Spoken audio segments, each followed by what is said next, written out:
Well, here we are again, ladies and gentlemen. Hey, it's Monday, April the 6th, 2020, 7:02 p.m. Eastern Standard Time. I'm Dave McRae from the VoiceMann Studios in Toronto. The guy next to me in the other window there is Tony Michael in Atlanta, Georgia. Still alive. This is episode 64 of Two Disposable Poltergeist. We are live! Ooh, yeah. I'm about to go. Where's your fucking demo, your mom? Yeah, you do the voice better than I do. I can only do the ooh, yeah, and that's about it. I think my favorite thing that he's ever said was, "The cream rises to the top." Yeah, I remember that promo.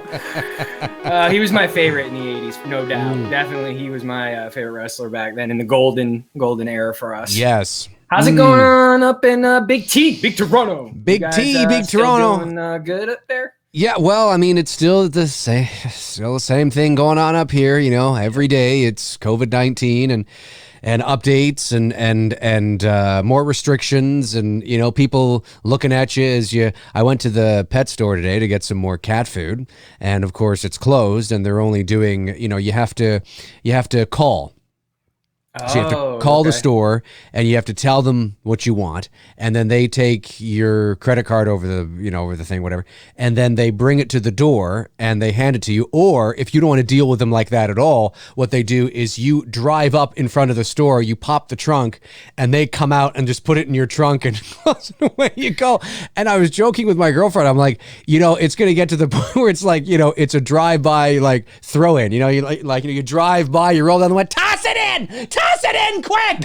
You know what I mean? They just throw it in. You're like, see ya. You know? I'm going to give you some information when we go off the air. Man. There's a company called Chewy, and we've been having them, now for like a year or so or more. They deliver the food for us. They deliver the dog food, and because I have Chloe, my cat, and they deliver cat food. So it's through Amazon Prime. I have to send that info to you because in case if it gets bad, you can go through them. And I think they're in Canada as well too. Because usually what we have, you guys have. Yeah. Cool. Well, let me know, and yeah, we'll see maybe if.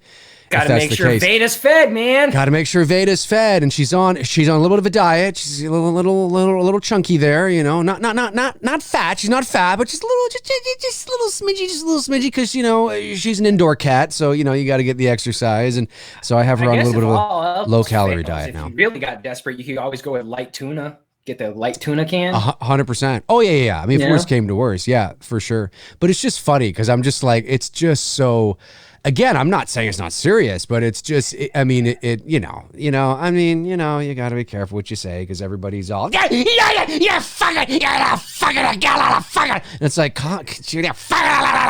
it is, like, but you know, dude, I'm like you. I'm so coronavirus out that I don't watch shit on it anymore. You know what I mean? I just check basically the highlights, like, okay, Georgia, what's up? You know, what's going on? What can I, and right now, the only thing that I can pretty much only do real estate photography, and that is it. I can't do anything else. Everything else is done and it's closed for now. So at least I got that, and I can still generate income for myself. But I just, unless I see that we're shut down, I don't care. It's not trying to be naive. It's just nobody knows what the hell they're talking about, honestly. You know, because every day it changes. We go from being the apocalypse to peace on earth. You know what I mean? Oh, yeah. It's so extreme. It's just like, it's insane. I mean, no, I'm like you. I got other shit going on the TV now. And I turned out, I can't watch this fucking shit. It's just, it's all every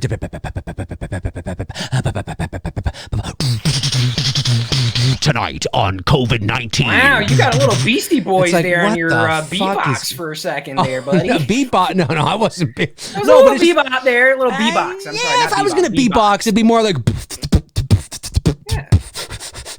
I'd be do something like that. But no, it's funny because it's like, you know, I'm sitting there and it's like the media, it's just all this, it's in your face. And it's like, I got to turn it off. I got to watch something else for a while, which is now I'm doing. But now when I'm out for my runs, I run along this trail. And of course, the trails are packed. They are packed. And I think I said obnoxiously packed. It's obnoxiously packed. And I said this, it is. I think I said this to you a couple of weeks ago. I said, you know, now listen, I mean, maybe, you know, the this sounds like such an elitist thing to say, and I don't mean it to sound this way at all, but I recognize how it sounds, and I guess it kind of does sound that way, but I don't mean it like that. So I've been jogging for the better part of 25 years. You started that like what, as a kid, right? When I was 16 years old. I own that path, okay? And look, I mean, it doesn't mean I don't see people on the path every now and then, like whatever, but I guess it's funny. Like I have this, I'm on the path now, and there's all these people on there walking, and I'm like, get the fuck, you haven't walked, you haven't laced up a pair of, Adidas in years. Get the hell get out of my way. You know what I mean? Like I feel almost like this arrogant sense of get the fuck off my path. I'm running here. And you get all these people out there. Why you're only getting exercise now because you're forced to. Where the hell was this 6 months ago? I'm out here struggling through winter, and the winter's falling, the snow's all over, and where the hell are you? Nowhere to be found. Until there's a pandemic, and then they're out there. All those people that used to make fun of us for exercising and working out, I'm like, yeah, you ain't laughing now, motherfuckers, are you? Yeah, that's right. That's right. That's right. That's right. Now they're out there. And everything. With your beatboxing skills and your vocal range, I'm gonna nominate you as I'm gonna unofficially nominate you as the unofficial new third member to the Beastie Boys. Although no one can ever replace MCA. MCA's fucking a legend, and R.I.P. to MCA, but. I would love them to still go out, and I get why they don't tour anymore because since he passed away. But you have that Beastie Boys range with your voice at times, and I've always wanted to tell you that, and I just kept forgetting to tell you. You've got that range that they do with their music. There you go. I didn't know that. I certainly can't beatbox if my life depended on it. I can just sort of fake it for exactly what I did here. Poltergeist, man. Poltergeist. This is episode, I was about to say 87. That's 87 people watching. Poltergeist episode 64, Poltergeist, the original from 1982. Directed by Toby Hooper and Steven Spielberg. That's right. Yes, exactly. Yeah. For those of you that don't know, look, I know there's conflicting reports, okay? And there are people who are close to the production that say, and this came out after the fact, there were rumors going around that, because Spielberg helped spearhead this project and helped to bring it to life, and he was a producer on the film. There are a lot of people that, let me just get rid of. Well, this was also being, Frank got it. Frank. Yeah. Oh yeah. No. But I went a step further and blocked the channel. Thank you, Frank. By the way. So this was filmed simultaneously. We talked about this on the first time we did Poltergeist when Spielberg was making E.T. That's correct. Which it has that very E.T. type feel because I think they were filmed pretty close to each other, if not in the same town. I don't know if it was the same town. May have been California. If it's not the same town, it's really fucking close to each other. Yeah, and they, there was the threat of I don't know if it was a writer strike or director strike. It might have been a director strike. I can't remember. Or maybe it was a writer strike. Anyway, look, there's a few people who have been close to the production, as in on set, working on the production. Okay. Right. I believe even the what was the guy's name? He directed the first Annabelle film. My God! I almost said the dude who did Lights Out, but it's not him. He did no. Creation. Oh my God! I can see his face. Is this the article I'm drawing a here? blank. What the hell's his name now? Where is it here? Oh, maybe that's not the article. It's a well-known, and this was, look. I know what you're saying because I've seen those videos out there by those turds who are like, I've got the inside truth. Even though I wasn't physically there, I've got the truth on what happened between Toby Hooper and Steven. I'm like, fuck you. You don't know shit. So let me just read this for you guys, okay? For those of you for those of you that may not know, now again, I'm not saying that Tobe Hooper didn't direct it. I wasn't there. But for years, even before this article, which was just a few years ago, it was sort of a very prominent rumor that Steven Spielberg had more of a hand in the direction of the movie than was led to believe. Now, Spielberg would never say that. He's not going to throw Tobe Hooper under the bus. Okay, no. He's not going to come out and say that because he's a professional. Okay, he's not going to do that. But people close to the production for years, I mean, decades ago, that rumor had been a kind of like, Tobe Hooper directed it, yes, but Spielberg had his hand in the cookie jar a lot more than what people see. Just watching the movie, it has his fingerprints all over it. This is an article from the Independent. This is from July of 2017. The headline is Steven Spielberg actually directed Poltergeist. Crew member confirms. I'll just be quick with this here and kind of get to the crux of it. It basically says, for years, rumors have circulated the Poltergeist's credited director, Tobe Hooper, wasn't actually behind the lens of the classic 1982 horror. Now, that's a matter of semantics. Of course, he was behind the lens of the 82 film. Instead, fans claimed Spielberg was responsible, already being credited as both producer and screenwriter. He helped write Poltergeist as well. Let's not forget that. All easily dismissed, it seemed. Hooper's work on the Texas Chainsaw Massacre had made him a legend of horror cinema, and the rest of his fairly cult CV makes Poltergeist a natural fit. However, fans have noted for a while that the film's visual style seems far more echo of Spielberg's work, which led to claims that a clause in Spielberg's E.T. contract prevented him from directing another film while in pre-production on the beloved sci-fi. He reportedly accepted a producer role, but secretly ran the show on set. Now, this comes from E.T. and Poltergeist came out the same year, so he had to have already been in production with E.T. 100%. Oh, yeah. Claims which have now been more or less confirmed by one of Poltergeist's own crew members, John Leonetti, a director now in his own right behind 2014's Annabelle. Leonetti worked as a first assistant camera on the film, Poltergeist, and revealed the truth to Shockwave's podcast. Quote, "It was a very intense, very fun, technical movie to work on. There's a lot going on, and candidly, Steven Spielberg directed that movie. There's no question," he stated. However, Tobe Hooper, I adore. I love that man so much. Hooper was so nice and just happy to be there. He creatively had input. But Steven developed the movie, and it was his to direct, except there was anticipation of a director's strike. So he was the producer, but really he directed it in case there was going to be a strike, and Tobe was cool with that. It wasn't anything against Tobe. Every once in a while, he, as in Spielberg, would actually leave the set, probably to go work on E.T. That's me saying that, not him. Probably. That's exactly what he was doing. And let Tobe do a few things just because. But really, Steven directed it. Now, this comes from the first assistant camera. Sorry, camera operator. The first assistant camera operator.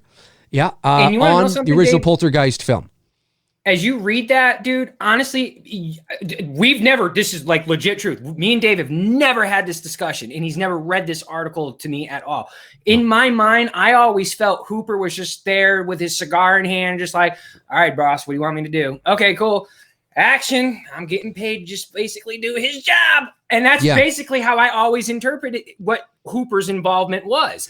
Well, I felt that it was Spielberg's film, but he was more or less there helping him out, even though it was never really said officially. Right. And based on this article, that's what I always interpret it to be like. Yeah. And, again, the reason why I bring this up, because it's just cool, at least for me. It's interesting, anecdotal sort of fodder. I mean, it's interesting because, and nowhere is it more apparent, even if you don't buy into that, you cannot help it. But I mean, the evidence is almost, I can't say the evidence, but it's interesting that Tobe Hooper never really amounted to anything after Poltergeist. Now, I mean, you would think that if he directs one of the most classic supernatural ghost stories in the history of cinema, And he does the Texas Chainsaw Massacre 8 years prior to that. He never really did much after that. He remained in the cult B-movie sort of kind of realm. He didn't do much after that. The Poltergeist movie itself, like as Tony says, has a very Spielbergian feel to it. There's no doubt about it. Absolutely. There's no doubt about it, from the pacing to the nuances to the camera to the just characters. The aesthetic style look. Like you look at Poltergeist and E.T. and Goonies, and they all look like they could be one cinematic universe because they have that Spielberg feel to it. You know what I mean? But even when you look at the visuals of the ghost, it's of all the ghosts that are in Poltergeist, it's very fucking Spielberg. You know what I mean? 100%. Hooper would have gone a totally different route with that shit. Yeah. Now, does this mean that Hooper didn't do anything, that he wasn't there, that he was? Not at all. He was there. He was credited as the director. I have no doubt that he had input, that he worked with Spielberg, 100%. But the thing is that I think the cat's out of the bag, that Spielberg had his paws all over that film more than he has ever led on that he has. And if crew members are out saying, yeah, he pretty much did, he was directing some scenes, he was doing this, but interesting nonetheless. It's one of the most iconic supernatural ghost stories in the history of cinema, the original, and 100%. And we are going to watch it tonight. So if you guys want to get it ready, let's get it ready. Tony and I are, of course, watching it digitally, and I have it set up here at 3 seconds in the Metro Goldwyn Mayer. Same 3 seconds in the old Metro Goldwyn Mayer Lion thing. Yeah. Awesome. And that's where we are. So I'll give people a couple of seconds to get ready. People get a couple of seconds to get ready here. And thank you, by the way, Tony and Frank, for taking care of the boneheaded pea brain with the IQ of a turnip, who is in the chat every now and then. It's probably the same guy. I mean, it's Devontae. Hey, I'm Devontae. Yeah. I mean, that's just, hey, I matter. No, you don't. Anyway, so that's just the way it is. And he loves it. He loves his little attention. It's the highlight of his day when he comes to Two Dudes and Some Bullshit. The highlight of his day. Hey, let's do it. All right, you guys ready? In 5, 4, 3, 2, and 1.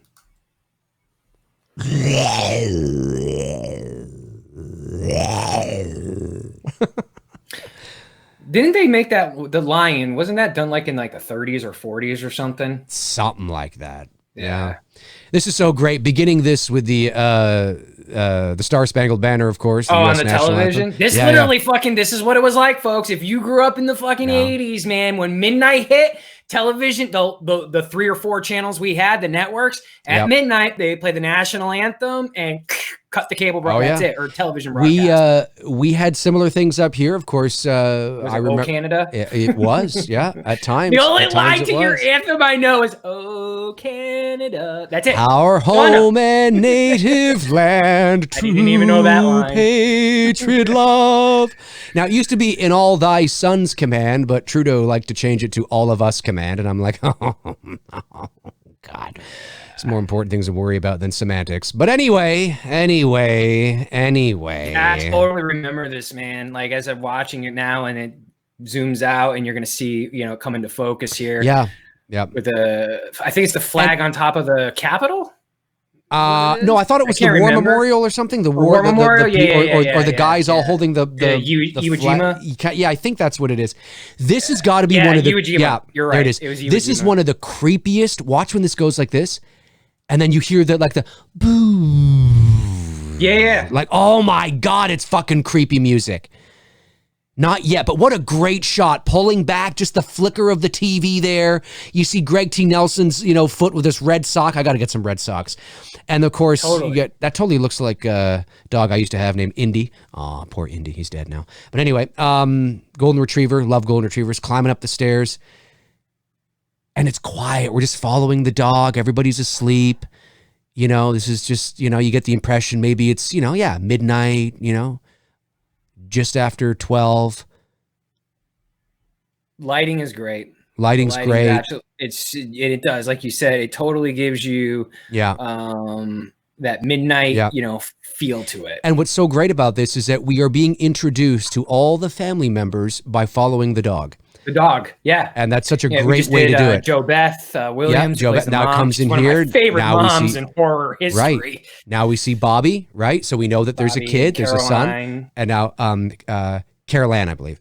Carol Ann, I'm sorry. Yeah, Carol Ann. I said Caroline. Sweet Caroline. Bum, bum, bum, bum. Heather, but this is so great. O'Rourke, right? Is that her Heather O'Rourke? Yep, that's right. Heather O'Rourke. The only three actors I know are Heather, Jo Beth Williams, and Craig T. Nelson. I don't know any of the other names. No, neither do I. Funny enough. I don't even remember their this little is so. names. Look how cute life. she is. Oh my God, she's so adorable. And she's the movie. Oh yeah, 100%, 100%. And she's coming down these stairs, and the flicker, just the flashing like a strobe, and that's what it would have been. This strobe imitating the television. And it's so great, and we just see this here. Yeah, there is a strobe in the room. What do you think? She's what, 6? Five, maybe 6. Yeah, something like that. Performance is just so spot on in how she's responding. It's so believable. Yes, it is. And the way she's like, photo. The way she goes, yeah, I do, huh? Yeah, like hello. Hello. It really feels genuine, like she's right. Yeah. She doesn't feel like she's acting. Why do you look like? It's just so great. And he's waking up like, what the? God, it's so creepy. Like, it's genuinely creepy. I love this movie. Such a great slow burn. Family coming down. Look, the first 2-3 minutes of the movie, we're introduced to all the family members. And of course, the one that's clearly got the gift here. I love the strobe lighting too. Oh yeah. Even though that's not the TV light, the way they're doing it is so good. Oh, it's great. Because in reality, TV light would not be able to do that much. It would no. It would. I don't want to disappoint people. I kind of know how they pull that trick off. Yeah, so it's ruin the gag. It's movie magic, folks. And then when she puts her hands up like that, folks, that is one of the most iconic shots in the history of horror. Right there, just the hands on the TV. Caroline's hands on the TV, the priest showing up at the house in The Exorcist silhouetted. There's a few shots that are just very iconic in horror, and that is definitely one of them. You could say Michael sitting up or Michael standing at the stairs. Both of those are very iconic. Oh, yeah. And I love how this piece of music here that you're hearing is actually Carol Ann's theme. Yep. And it's also painting a nice sweeping shot. Music by Jerry Goldsmith. Oh yeah, that's right. Sweeping across, and of course now we see the neighborhoods. Yeah, but what's so great about this is that it's creating a sense of normality and everything's normal and it's just great. It's just great. What a nice sweet little town, sweet music. Everything's fine. Everything's normal. There's nothing to fear here. Creating that false sense of security. Yeah. So wonderful. I love just the random tree in the middle of the fucking road. Right. I always love that. Someone just decided, I'm going to put a fucking tree right in the middle of this road. Yes. But yeah, when you do look at this neighborhood, whether it was in the same town, you can definitely feel that wherever Spielberg was filming E.T., he was definitely in close proximity to be able to do both movies. 100%. Because the neighborhood feels like it's like in the E.T. universe. Right, exactly. Good old BMX bike. That's right. With the yellow mags on it. I had white mags on mine. Mags are what were inside. Like if you had like spokes, a lot of people had spokes, some people had mags. That's what we call them anyways. I don't know. People have a different name for them everywhere else. Yeah, we had I had a BMX bike too. I had a BMX bike. Fuckers. Imagine they said that.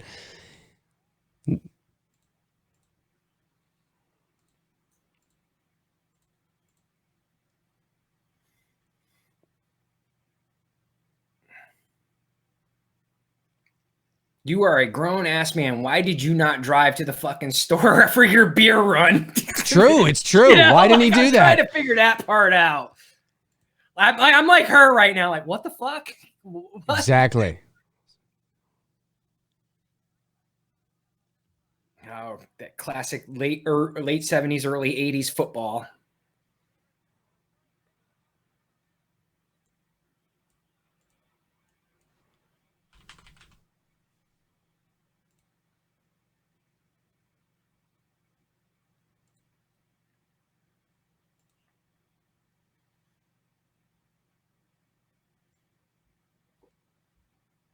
Yeah, that's right. Robbie Cozy, the girl who plays the older daughter, she was murdered. I think by a stalker. Yes, she was. By right?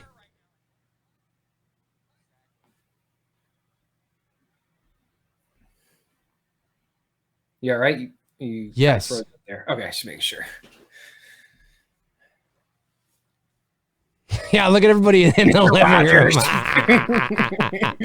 It's a beautiful day in the neighborhood.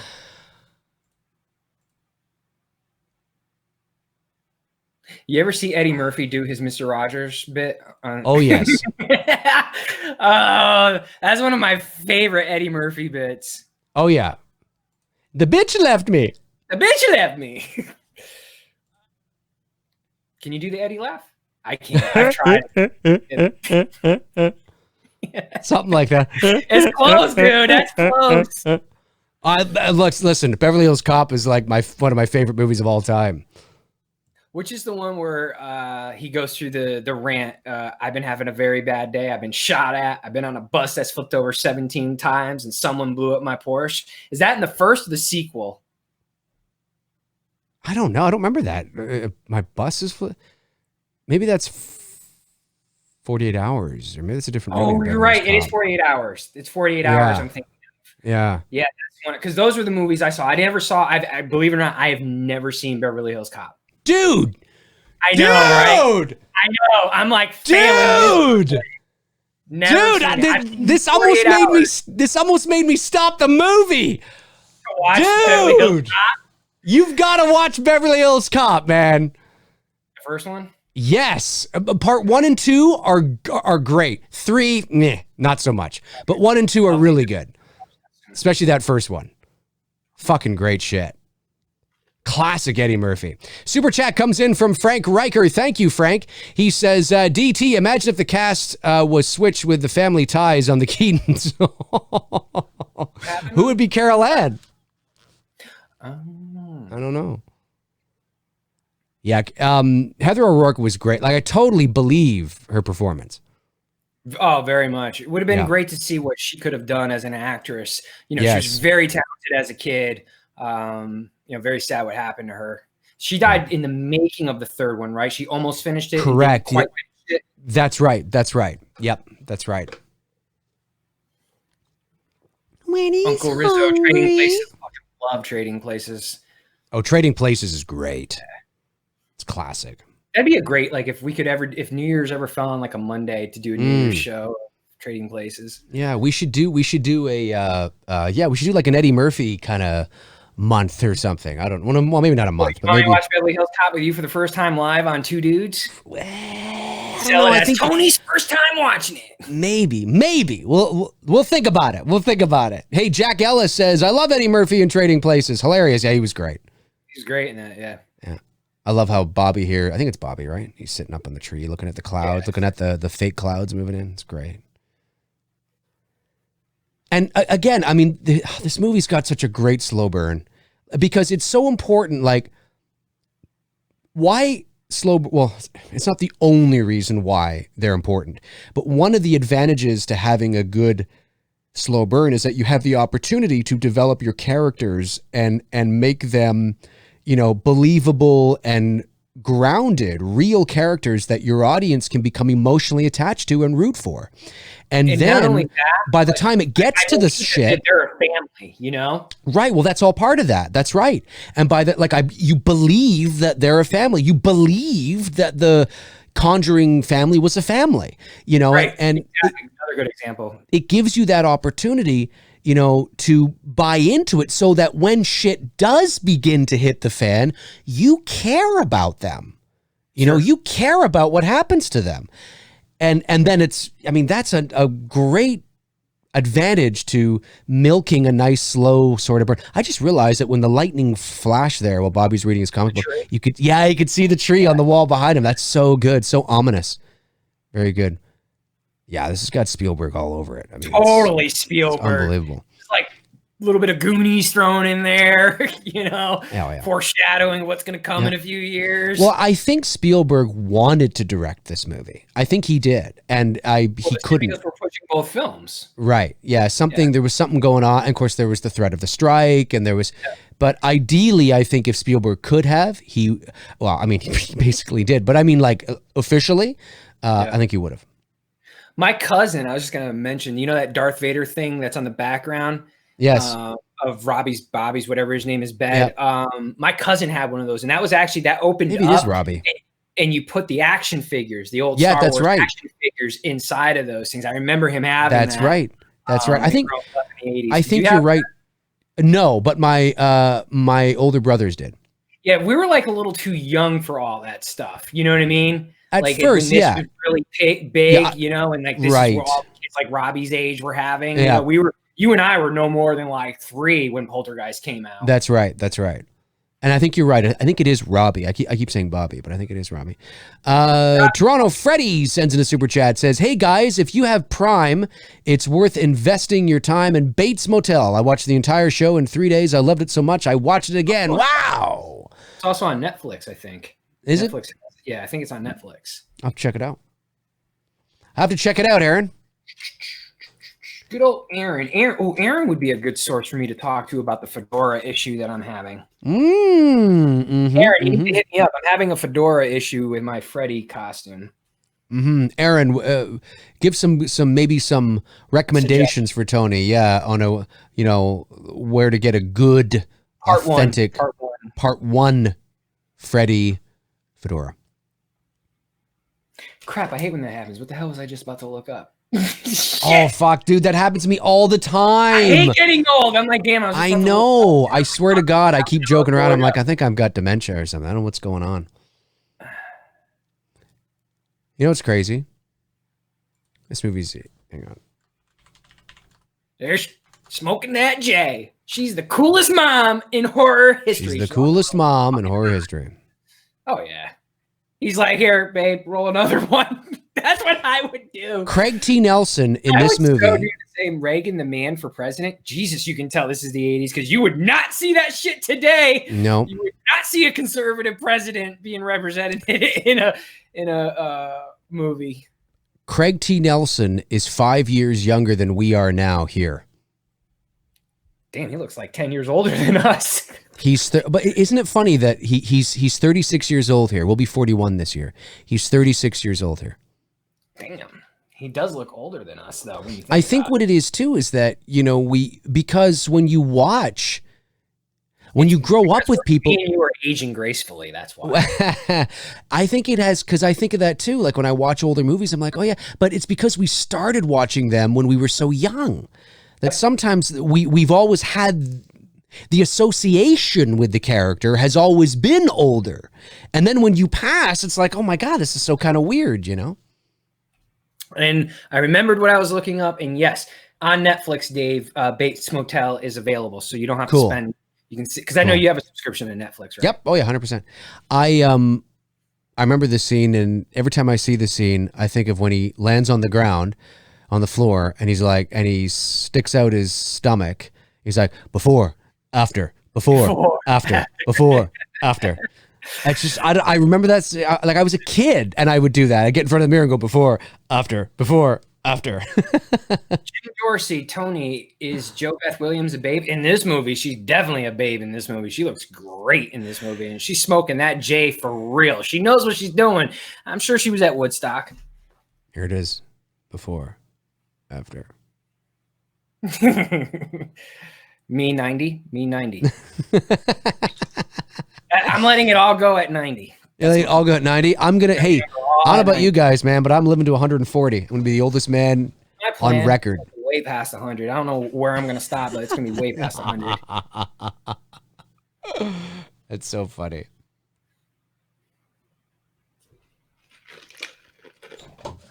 Oop. Yep. We're at the scene now. We are, if you're just joining us, we're watching the original Poltergeist. You got to get that. We're at 17 minutes and 20 seconds into the movie. Robbie is afraid of that tree that's going to take him outside of his window very soon. Of course, not yet, because the father... Our room would have been like as kids, pretty close 100%. To it. Yeah, I got photos. I mean, of He-Man sheets, Star Wars sheets, posters. Yeah, like I remember the metal bed frames and shit that my parents had. Like I remember, and my grandmother had one like that. Like I remember this shit very like the old TVs like that as well. Oh too. Yeah. Oh wait, something happened. The stream must have conked out and came back. I guess we're okay. I didn't realize that. I didn't even see the stream conk out. How long were we off? How long were we off, guys? I didn't even see the stream conk out. Somebody let us know how long we were gone. That's weird. Yeah, because it did, because hopefully everything's okay. I didn't even know we were gone. I didn't know we were gone either. I don't know, like when, just for a few seconds. Just a Somebody few seconds. saying 10 minutes. Well, that's because, no, that's a troll. White Ooze is a troll. It's Devante, more than likely. And you'll know it's Devante because he won't be able to keep his fucking trap shut and he'll say something really dumb eventually.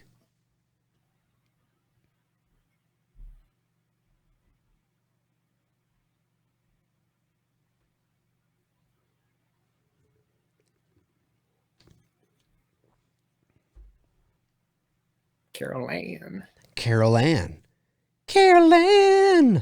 Is it true or is this a myth, what he's telling him about the lightning and the thunder? The separation, the further storm getting away from you. Is that like legit? Yes, I believe that. I believe there is some truth to that. Yes, okay. I think so. Okay. I think so. I think so. Like some myth that you know. Yeah. But Jim Dorsey sends in a super chat and says, "Cheers to the first horror movie I ever saw. This started it all for me. This movie also started my generation's fear of clowns." Ooh, thanks for supporting the channel, buddy. Really appreciate that. Let's see here. What do we got? Keith Davis says, "Dave, how do I become a member of your super viewers?"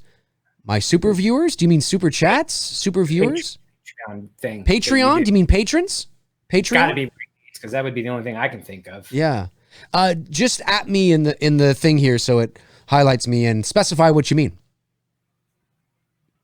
God, she's such a cute little girl. My God. Yeah, so this was probably like with that. I mean, it wasn't the first. The first horror movies that I watched were Nightmare on Elm Street, Friday the 13th. But this would have been within like the first 10 movies that I watched. Right. I watched this way before I watched Halloween. I didn't watch Halloween till 89. Yeah, Halloween 4. I can't remember the first time I watched Poltergeist, to be honest with you. I really can't, but it's always been one of my favorites, 100%. Oh, he says, how do I become a member of your super chats? Well, you don't become a member. You just, at the bottom of, I don't know if you're on mobile or if you are on a desktop, but somewhere there, what does it look like on mobile? Hang on one second. Let me just see what it looks like on mobile, so I can better understand what I'm looking at for you here, buddy. Dun, dun, dun. Oh, wait, there I am. 1 second here. Let's go into the mobile. So if I want to comment, there's a live chat. Okay, if you're on your mobile, Keith, whoa, that thunder just cracked in my ears. I was like, oh, fuck! It literally scared me. There should be a $sign on the bottom where you're going to type, okay, to chat. There should be a $sign on the bottom to your right. Or if you're on desktop, maybe it's on your left. There's a little $sign. If you click that, you can choose how much you want to spend on super chats. You can spend as little. I think the least you can spend, I think, is maybe 99 cents or something, $1 or something. $2. Something like that. Yeah, and the most you can spend is, I don't know, like hundreds probably. But I don't do that. but this is, not to cut you off, but this is that's where it is. The most iconic moments in horror history. What's about to happen here? And correct me if I'm wrong on this, Dave. He ADR'd this because I don't think it's synced up. When she says they're here, that's ADR, right? Because she doesn't say that for real. Correct. No, she said something else. I forget what it was. They're not there. No, it's here, I think, or I think it's here, but it's not there. It's something else. I stand to be corrected on what it is. It's or the. But no, you are right. She said something else while she was on set. They ADR'd it afterwards and replaced it because you can tell that when she says they're here, it doesn't. Right. It looks very weird. And that is true. They did ADR, but this is. I mean, this is unbelievable. And ADR is for the folks who don't know. Sorry. ADR is for the folks who don't know. Well, it's. I mean, there's a couple of different names. Additional dialogue recording is one way to think of it. It also is. It's also essentially. Hang on a sec. I gotta see this scene. I'm thinking of two things at once here. So let me focus on this because this is so cool. So but Tony is bang on. I mean, this is one of the most iconic scenes in all of horror. I mean, we have this little young girl. Now, think about this. We are 23 minutes into this movie, and we've gotten nothing. This is such a great slow burn. We're building that characters. We're getting used to the family. We're seeing them in family situations. We're seeing the parents interact with the children. We're seeing them be your typical American family, loving, caring, fooling around, kidding, joking, you know, all this kind of stuff. Sparkles on the TV going now. Seeing the sparkles on the TV. And here we are. This. And then here comes the hand. The hand comes out. Oh, so great.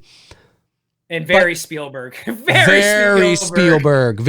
But I can tell you what you're experiencing here, what you're seeing here would not mean so much if we didn't build to this. You know, if we didn't care about what's happening to this little girl and family. Her performance is so believable.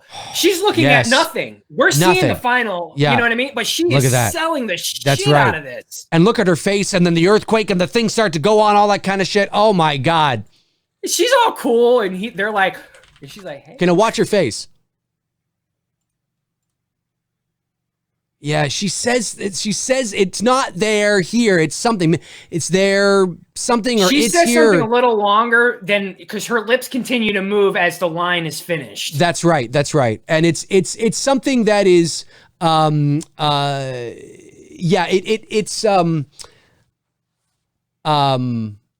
I got to look that up. I will look it up in a second. Hang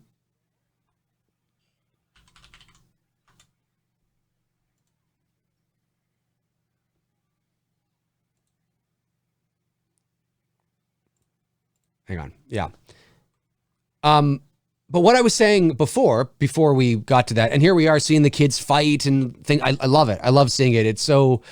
And they're very believable as brothers and sisters. Very believable. For actors. You know what very I mean? Believable. And you resonate with them. Like you resonate with them. Sorry, I'm trying to look up that line in Poltergeist.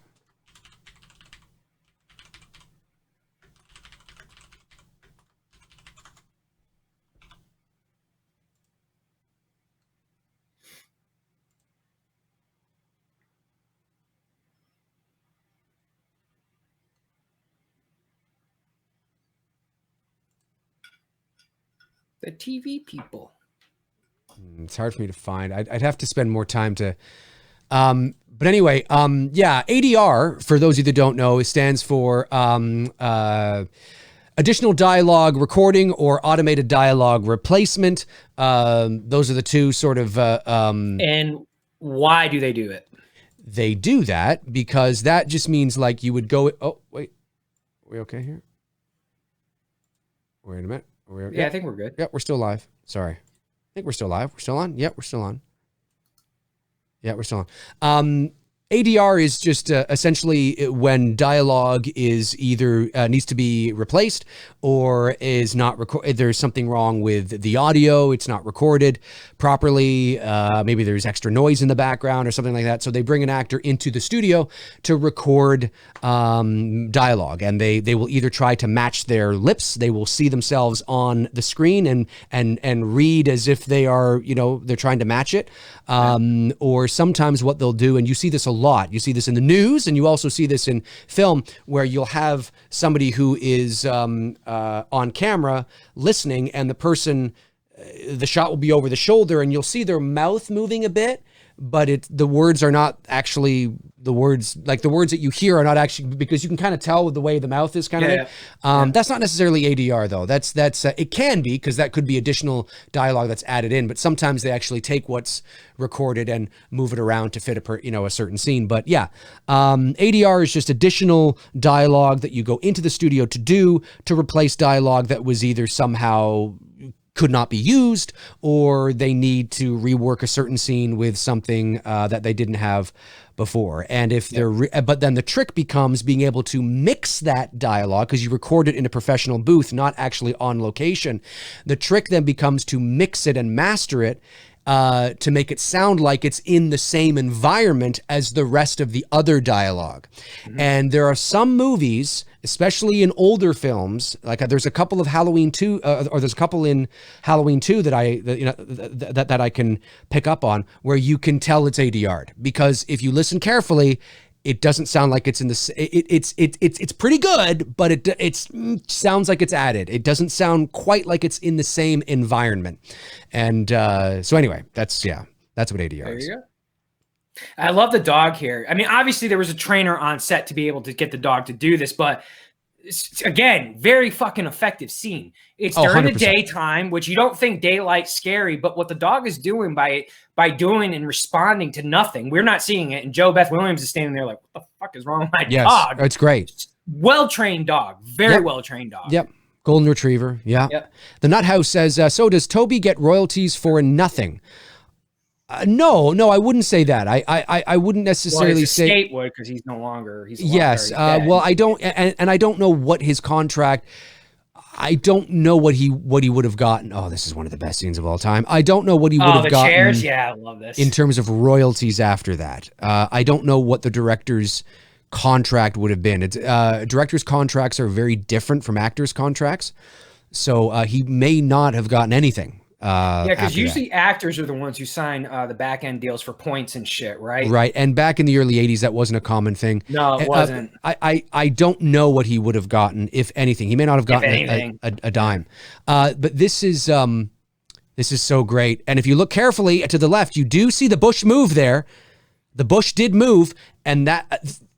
The fact that this was done in real time and not a break, and you know this because as soon as the mother goes over to the cupboard, opens it. If you look to the left, you can see a bush move. They actually have they had a crew move in, quickly move it out, and move the other one. These chairs are like glued together. Like that. Yep. Yeah. And that's what they did to make it look so seamless. And it's just, what a beautiful Even the effectiveness moment. of the bush moving is very effective because it creates that ghost-like feel. Right, exactly. Even though some crew guy probably knocked that bush with his ass cheek, it still works. It works because you don't see it. Right. Who's to say it wasn't like just the energy? You know what I mean? But what an amazing trick. And certainly back in the early 80s, I mean, that would have been like, whoa, holy, like to see in real time like that still gives me goosebumps to see it today. Just so well done.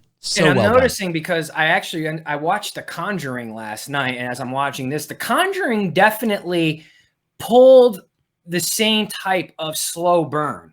I'm seeing a lot of, they didn't steal scenes. They didn't recreate scenes. They did their own shit, but very similar. You know what I mean? With little burns here, little things like the chair thing. The Conjuring had its same thing as well too. And I'm just realizing that now. Right. That's true.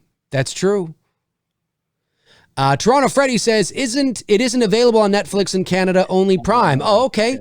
All right, I'll have to check it out then. Yeah, some things are available on Netflix in Canada that aren't in the States, and vice versa. I did not know that. Very strange. Keith Davis sends in a super chat, says, $5. I hope this is enough. Well, first of all, Keith, absolutely it's more than enough, but your super chat was only $1.99. So you've typed $5. I hope this is enough, but the super chat says $1.99. $1.99. Listen, Keith, we don't care if it's 99 cents or if it's $25. A super chat is a super chat. Support is support to the channel. So just know that. But I just want to let you know, if your intention was to send in $5, you didn't. You did only send in $1.99. But I'm totally cool with that too. Whatever, Keith, whatever you want to do to support the channel, man, in that way is absolutely appreciated. No matter how big or small. This is so great. And the way he's skeptical, but the mom is like really excited about it.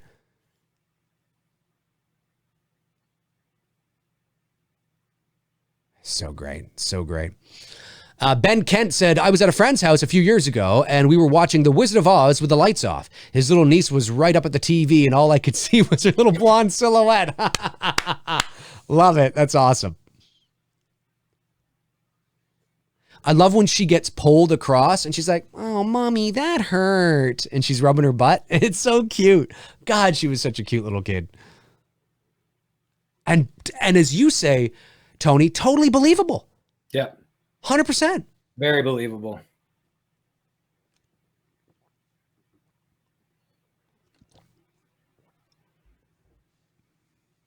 There goes the chair.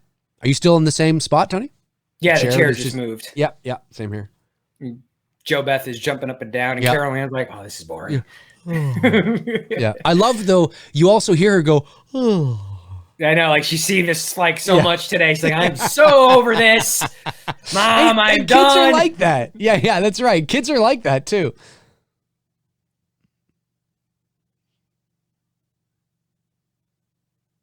Oh, this is so great. H.E. Pettypacker says, hey, Dave, just got done walking my hamster. Here's a joke. What does grandmas and Brooklyn have in common? They both have a flat bush. Ladies and gentlemen. Wait, I got to make that louder for you. Pettypacker, here all week. Here all week, folks. Here all week.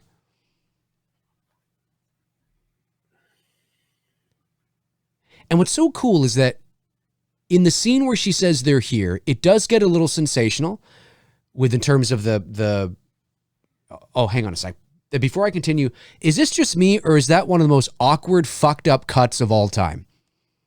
Oh, up to the door? Yeah, like she's, the mother is in the middle of speaking and then it just awkwardly cuts and they're at the door. Yeah, it is a very awkward cut. What is that? I never got it.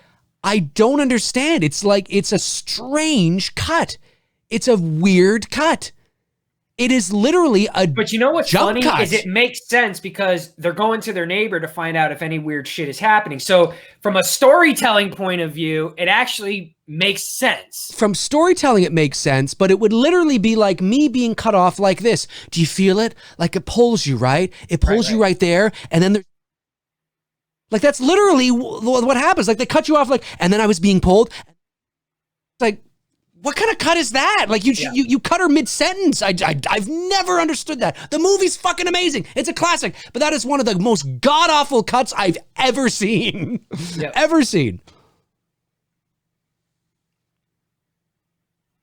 It's kind of like when I watched Nightmare on Elm Street here not too long ago. Remember when Nancy's on the phone with her dad and the dad's at Glenn's house after Glenn's death, and she's like, I'm going to get him and I need you to make sure you're here. And remember that? You know the scene I'm talking about?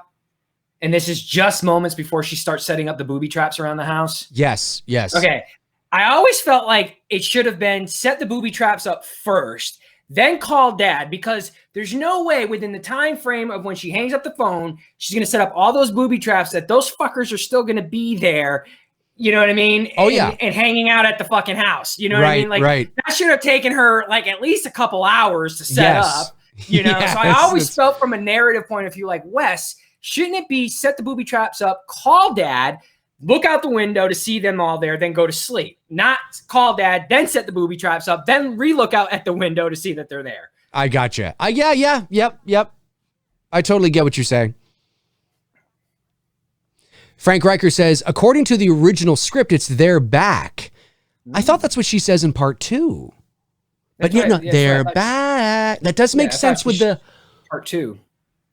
It does. Their back. It doesn't look like she's vocalizing their back in the movie, though. It maybe though. Their back. Oh, I don't know. I'd have to look again. I'd have to look at it again. Yeah. Yeah.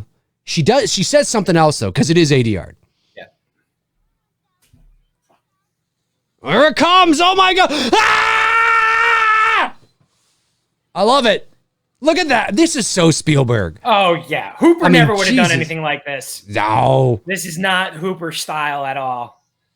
But I now, love mind it. you, again, Spielberg wrote the screenplay. So there's a lot of things in the screenplay that Hooper would have had to have done implemented, regardless whether he would have written it or not. Because but if this Spielberg was wrote the Hooper's original screenplay and all this shit would have been different. Right. This would have definitely been more like Texas Chainsaw, very dark, fucking creepy I love shit. This. Mom, Dad, look, it's a tornado.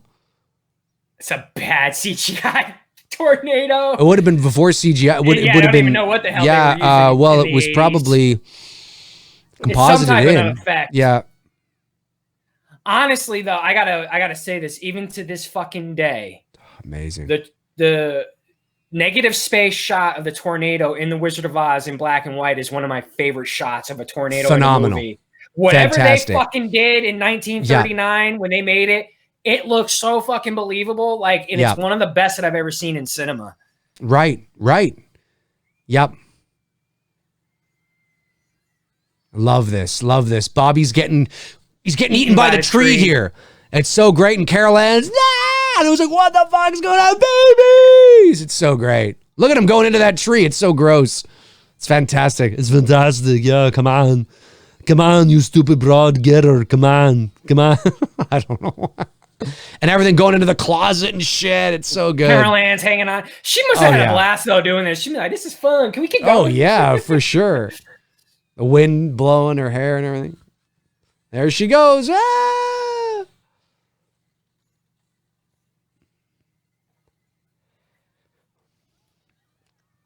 And just the idea of having, like, the closet, like, having everything go into the closet and, you know, because it's a very childhood, it's a very, the closet being the gateway, the entranceway into the other realm is a very Spielbergian, you know, innocent childhood imagination type Lion, Witch, and Wardrobe type shit. You know what I'm talking? Like, it's a very, you know, fairy tale like archetypal sort of mysterious place closets can be in these types of stories. So it's it works beautifully.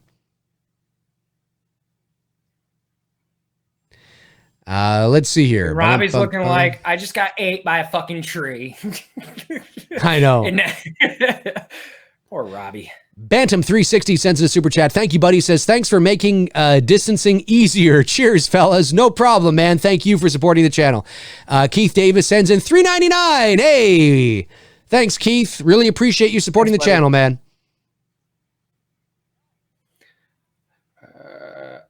Robbie Cozy, are you ever going to cover horror films of the 30s? Dracula. Oh, yeah, we're going to do Drac, Frank, Wolfman, all that stuff. Probably won't be like in a row, but I think we'll probably throw one in once in a while to, you know, watch. Yeah, break it up. Yep. I love those movies. I love those old 30s black and white films. Those are great. Oh, it's great. Getting comfortable here, putting my feet up. Carol Ann?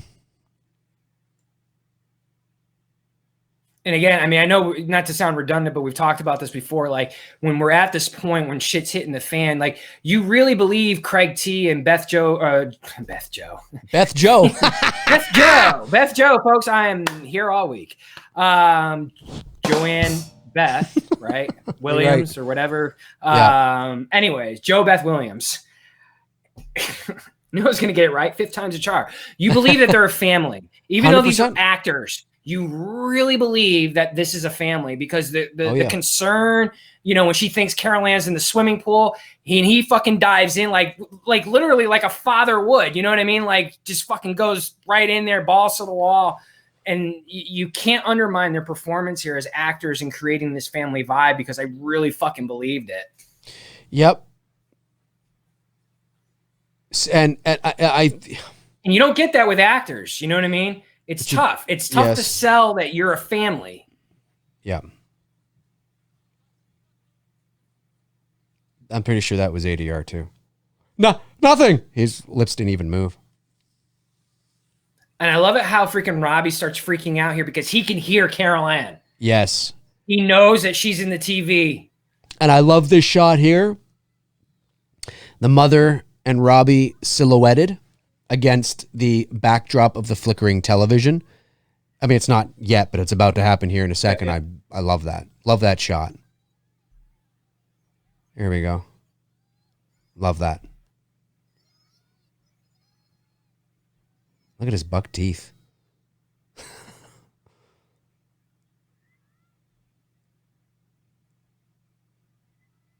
I love the look on her face there.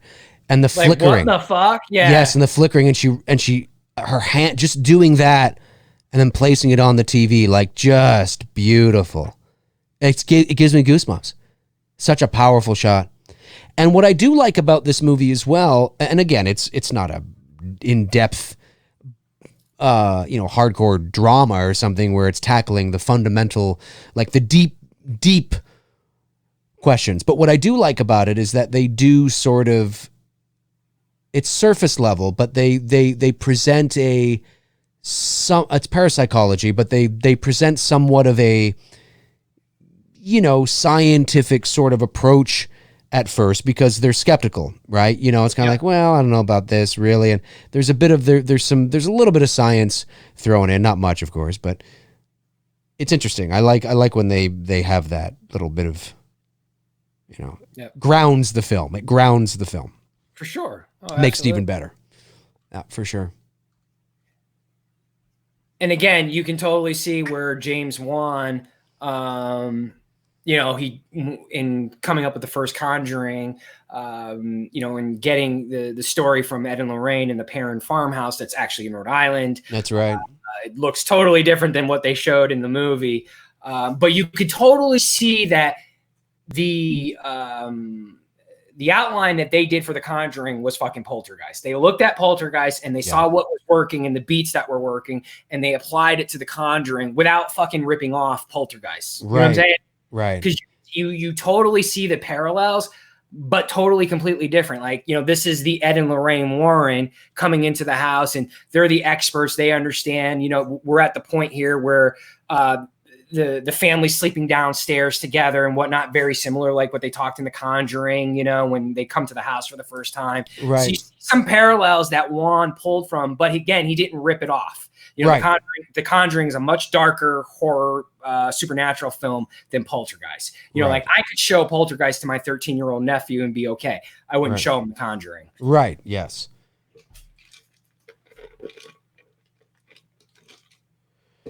Now, I don't know what it's going to look like here digitally. Let me just put this up. But the effects, it's still great for the time. No, it is. But on Blu-ray, because they strip it, whatever they do to make it HD, because these movies were never shot in high definition, you can see the strings, and it always bothers me. It's like, why can't they spend the money to then mask this again? Like, this looks great, but when the record comes out, hang on, maybe not that, because that's not the lamp here. The lamp, here. I love it. Yeah. Oh, watching it digitally, I actually. Yeah, okay, I'm watching it digitally. I actually don't see anything. Yeah, the horse with the Hulk on it. Yeah, looks great. Guys, remember, this is 1982. Oh, yeah. And I love it. And they're selling it looks great. It looks fantastic, yeah.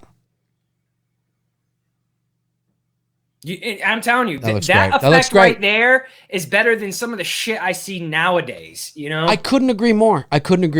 Yeah, the digital version actually looked okay. When I watched this movie on Blu-ray, some effects, I'm like, guys, why can't you go back in and mask that out?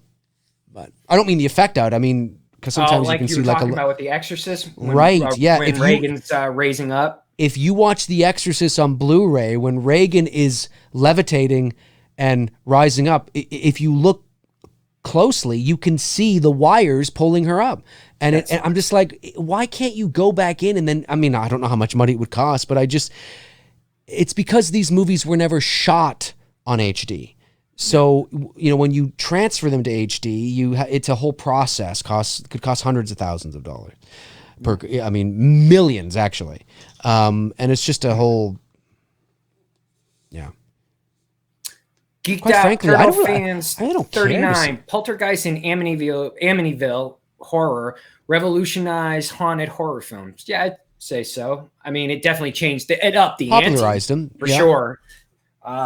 Because prior to that, I think the most popular haunted house type movie was The House on Haunted Hill, right? Might have been, yeah. Amityville. or the original The Haunting. Right, unless we count The Exorcist as a haunting. I wouldn't count it. I wouldn't count it either. No, because it wasn't the house that was haunted. Oh yeah, the original Haunting. Yeah, that right. came out before these two as well too. Yeah, I forgot about that one.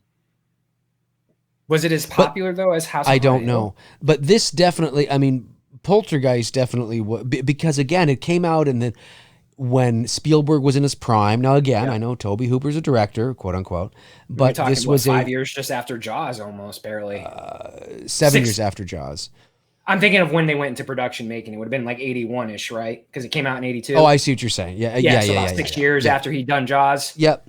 And it's like prime Spielberg. He had done Jaws. He'd done Close Encounters. Had just done Raiders. You know, I mean, it's. He was in the zone, man. At this point in his career, I mean, he's like Jordan, just fucking hitting from everywhere with movie hit after movie. Hit. And this was, and again, I say the reason why Spielberg is arguably the greatest filmmaker in the history of cinema is not just because of the movies he directed. It's because of the movies he produced and helped write and helped bring to the screen. I mean, he produced and spearheaded the Back to the Future series. He helped bring this movie to the screen. He helped bring The Goonies to the screen. He helped bring... God, think about it, guys. Simultaneously, he's doing E.T. and Poltergeist, two iconic films in their respected genre. Yeah, whether whether you want to focus on he directed this or not, he wrote and produced this movie, and I mean back in '82, this was prime, like watching Jordan in like '91 or '94 or something. I mean, he changed the way movies were made. He invented the blockbuster. He movies. There's movies before Spielberg and there's movies after Spielberg, and you can never minimize his influence that he's had in cinema. Not at all. He's arguably had. You could say he's probably had the most impact in cinema for creators, hands down. You know what I mean? Because I meet people like you and other creators who are very Spielberg influenced. Very few people do I have conversations with about Kubrick. I mean, you and I can have conversations about Kubrick, but Kubrick doesn't have that same. And believe me, I'm not saying who was better, whether it's Kubrick or Spielberg. We're not here to get into that. But I think if you get what I'm saying, 100%. More people will talk about Spielberg than they will with Kubrick. Well, and the reason for that is because Kubrick is not pop culture. Spielberg's pop culture. Right. Spielberg redefined pop culture. He in some ways, reinvented pop culture in the world of entertainment. Kubrick is one of the greatest filmmakers in the history of cinema, but Kubrick was more of a philosophical, cerebral filmmaker with many different shit and make you think. Right, and Spielberg and Kubrick were very good friends. They were. But Spielberg was the classic entertainment blockbuster, and whether that's this kind of a movie or Jack Ellis says here Gremlins. That's right, he helped produce that as well. That's right. I mean, it's not just the Gremlins movies he is directed. like what, a year after this? 84, I think, was Gremlins. Okay, so yeah, I think it's the movies he helped bring. He's got his fingerprints on so much, and he changed the way we watched movies. He changed the movie industry.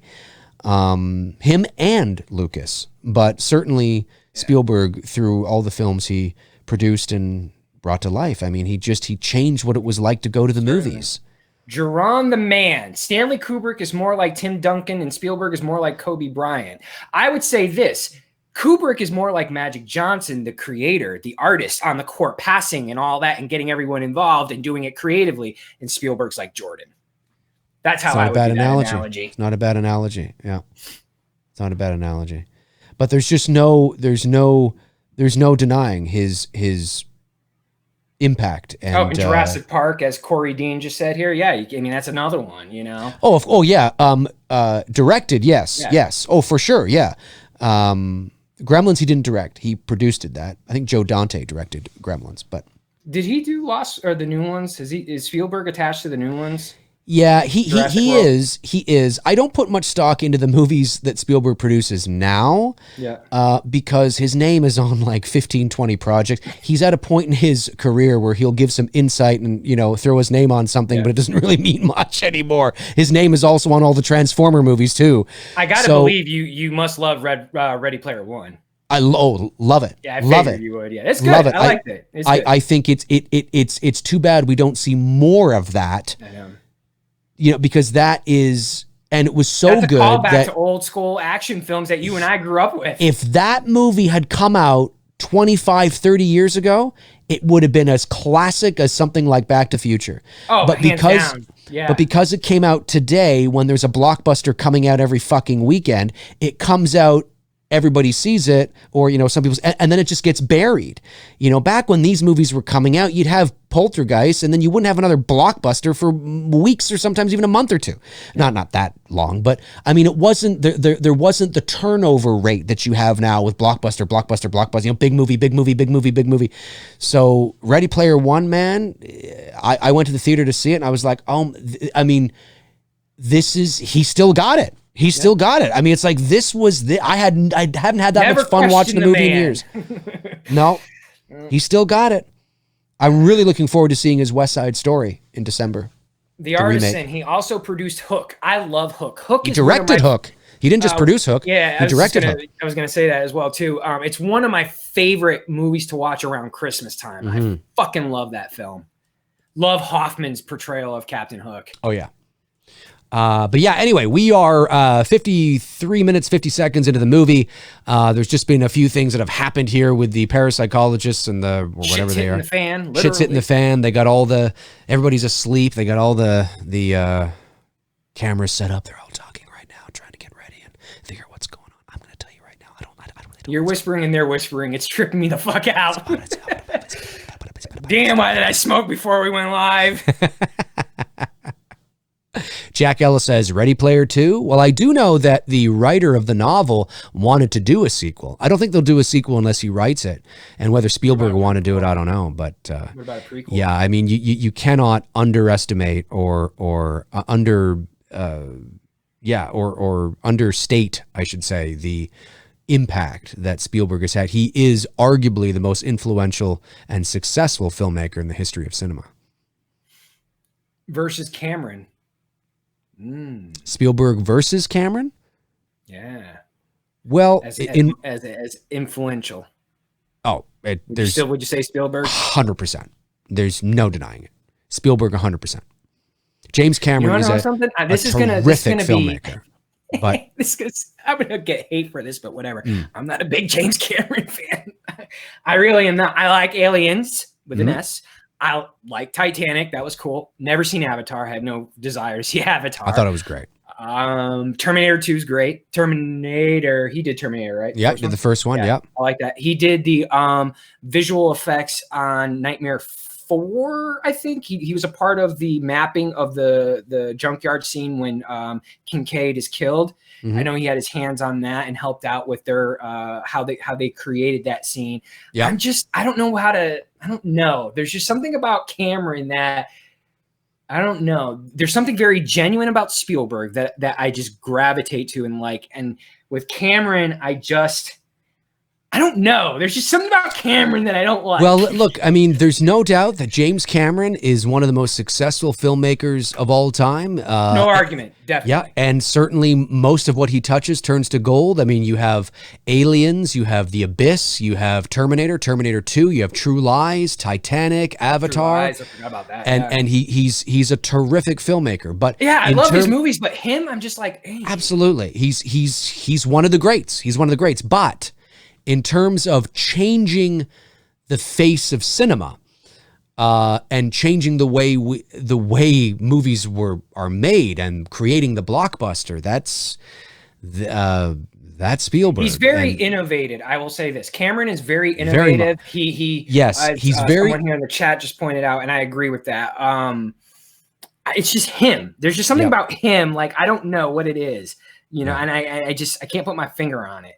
Well, he's a dick. I hear that he's a dick to work with. That's what I'm saying. Like that's what I mean. I feel like with Spielberg, again, like with like how when we've been asked that question, which director in horror we'd want to work with, but I always say Wes Craven because I feel like I would learn so much from Wes Craven, just like I feel like I would learn a lot from Spielberg, whereas Cameron would be like, dude, go fuck off. I don't want to deal with you. You know what I mean? Yes. Yeah. Yeah. People are saying, Saving Private Ryan, and don't forget this. So yeah. Oh no. Yeah. No, we were talking about the movies that Spielberg has produced and helped bring to the screen early on in his career.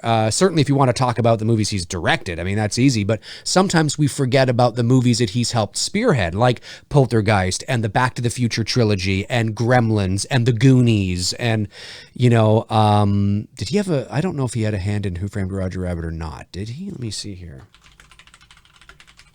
Oh, that's a good question, because I think you are, but I don't know if you are. Robert Thidoff asked you if you are a member of SAG or AFTRA. Are you? SAG-AFTRA? No, that's the union in the States, and I am not a member of SAG-AFTRA. I always thought you were for some reason. I don't know why. Because you do work here for clients in the States. I do, yes. I do it mostly from here though. So hang on a second. Let me just I don't know if Robert Zemeckis was produced by Spielberg. No, it's Cat. Oh, yep. Steven Spielberg was an executive producer on Who Framed Roger Rabbit. So there's another one. You know what I mean? I didn't know that. Yeah. I mean, we know the movies he's directed, but we often forget the movies he's brought, who he's helped bring to the screen. And when we go back into his producing here, let's go back into when he started here. So, love Batteries Not Included. Jim Dorsey pointed out he funded and spearheaded that one. He did. Love that fucking movie. So, you look at this like An American Tale, Harry and the Hendersons. He did the 5-0 movie, The American Tale 5-0?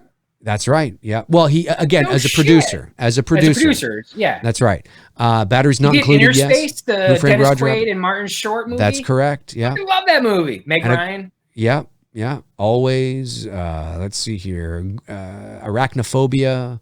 I mean, yeah, it's unbelievable. Of course, Jaws, which started it all. He didn't produce Jaws.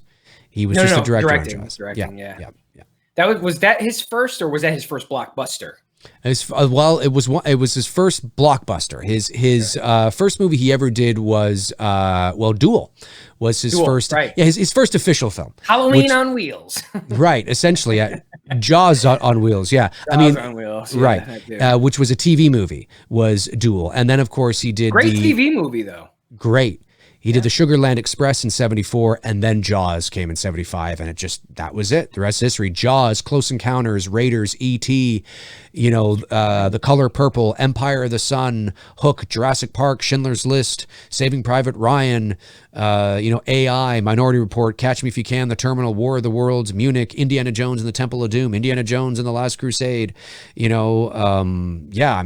on, and it's unbelievable. In the middle of buying Duel right now because it's available on iTunes, and I forgot, and you just reminded me, and I wanted that for my collection.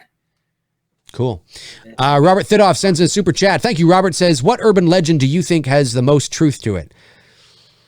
I don't know. Let me just see here. Hang on. We are 1 hour and 45 seconds into the movie. We're sort of at that point now where things are on a bit of a lull. They're trying to set them, they've set some things up, and the one guy's just taking a Ritz cracker, and I think he's about to go into the fridge. The fridge, and this is when he takes out the meat, right? And then that's right, the steak, and it starts to move along the floor. I think that's going to happen here in a second. Urban legend has the most truth to it. I don't know. It's a good question. What urban legend has most truth to it? Well, I don't know. Like, there's certain things that I don't fuck with, like the supernatural shit, like the Bloody Mary stuff. I don't really fuck with that stuff. I'm not saying I believe it, but there's just things that I just won't fuck with. You know what I mean? Right. Like, I just I don't need to tempt fate. I love that. I love that. I love the little thing slithering. The little animation of the. I don't even know if it's animated. I think they actually. Is it animated, or did they really do this? I'm not sure. Wires? That's a good question. Type wiring. Yeah, that's a good question. I'm not sure.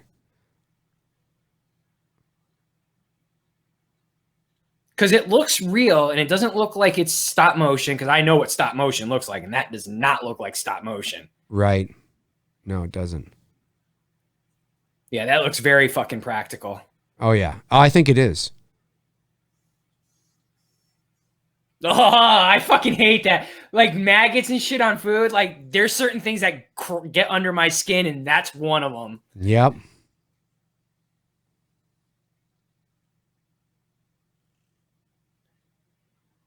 Yeah, this is when he has his trip out moment in the bathroom, right? Yep. Yeah.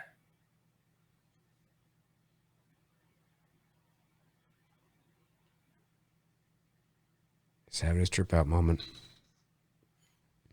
You know, I'm curious, would you ever do this one night on the channel? Because I just watched it over the weekend for the first time in forever. You ever seen that movie with Christian Slater and Winona Ryder, Heathers? No, I haven't. Such a good movie. Haven't. It's kind of comedy horror, because they're killing people throughout the movie, but it's a fucking good movie. I'll have to check it out. You should watch it and see if that would be one worth doing live one night. I'll have to check it out. I will have to check it out. I love that scene. That was so great.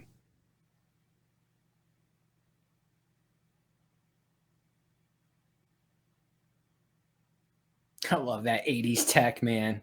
I do.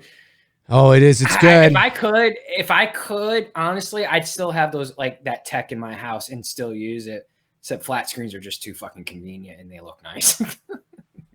It's true. Yeah. It's true. That's the only shitty part. It's so great. Let's see here. Robert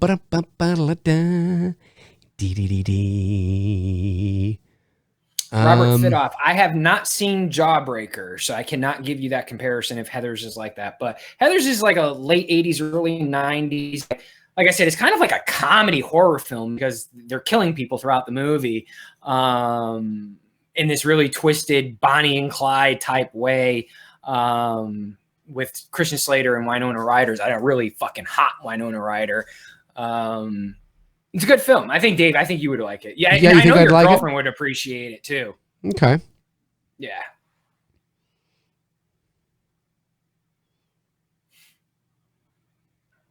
I love this shot.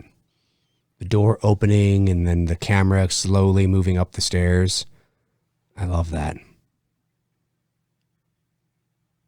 Very Spielberg. Very Spielberg. I said that? I'm reading what Frank wrote in, and what happened? I don't remember saying that.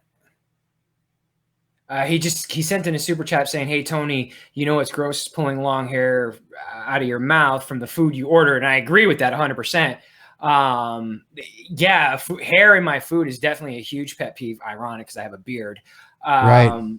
But because I don't order food, I don't eat out. Like I can't remember other than pizza. That's the only thing I order out. I don't. Everything else I cook. I'll make from home. Right. I probably did say it. I just don't remember saying it. I love this visual effect. I really fucking do. Oh, it's fantastic. It's terrific. Simple and it's practical. Yes. And you can see the image. It's so great.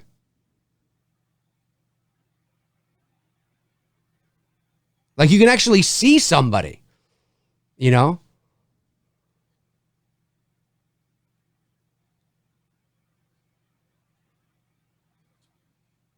That's so great.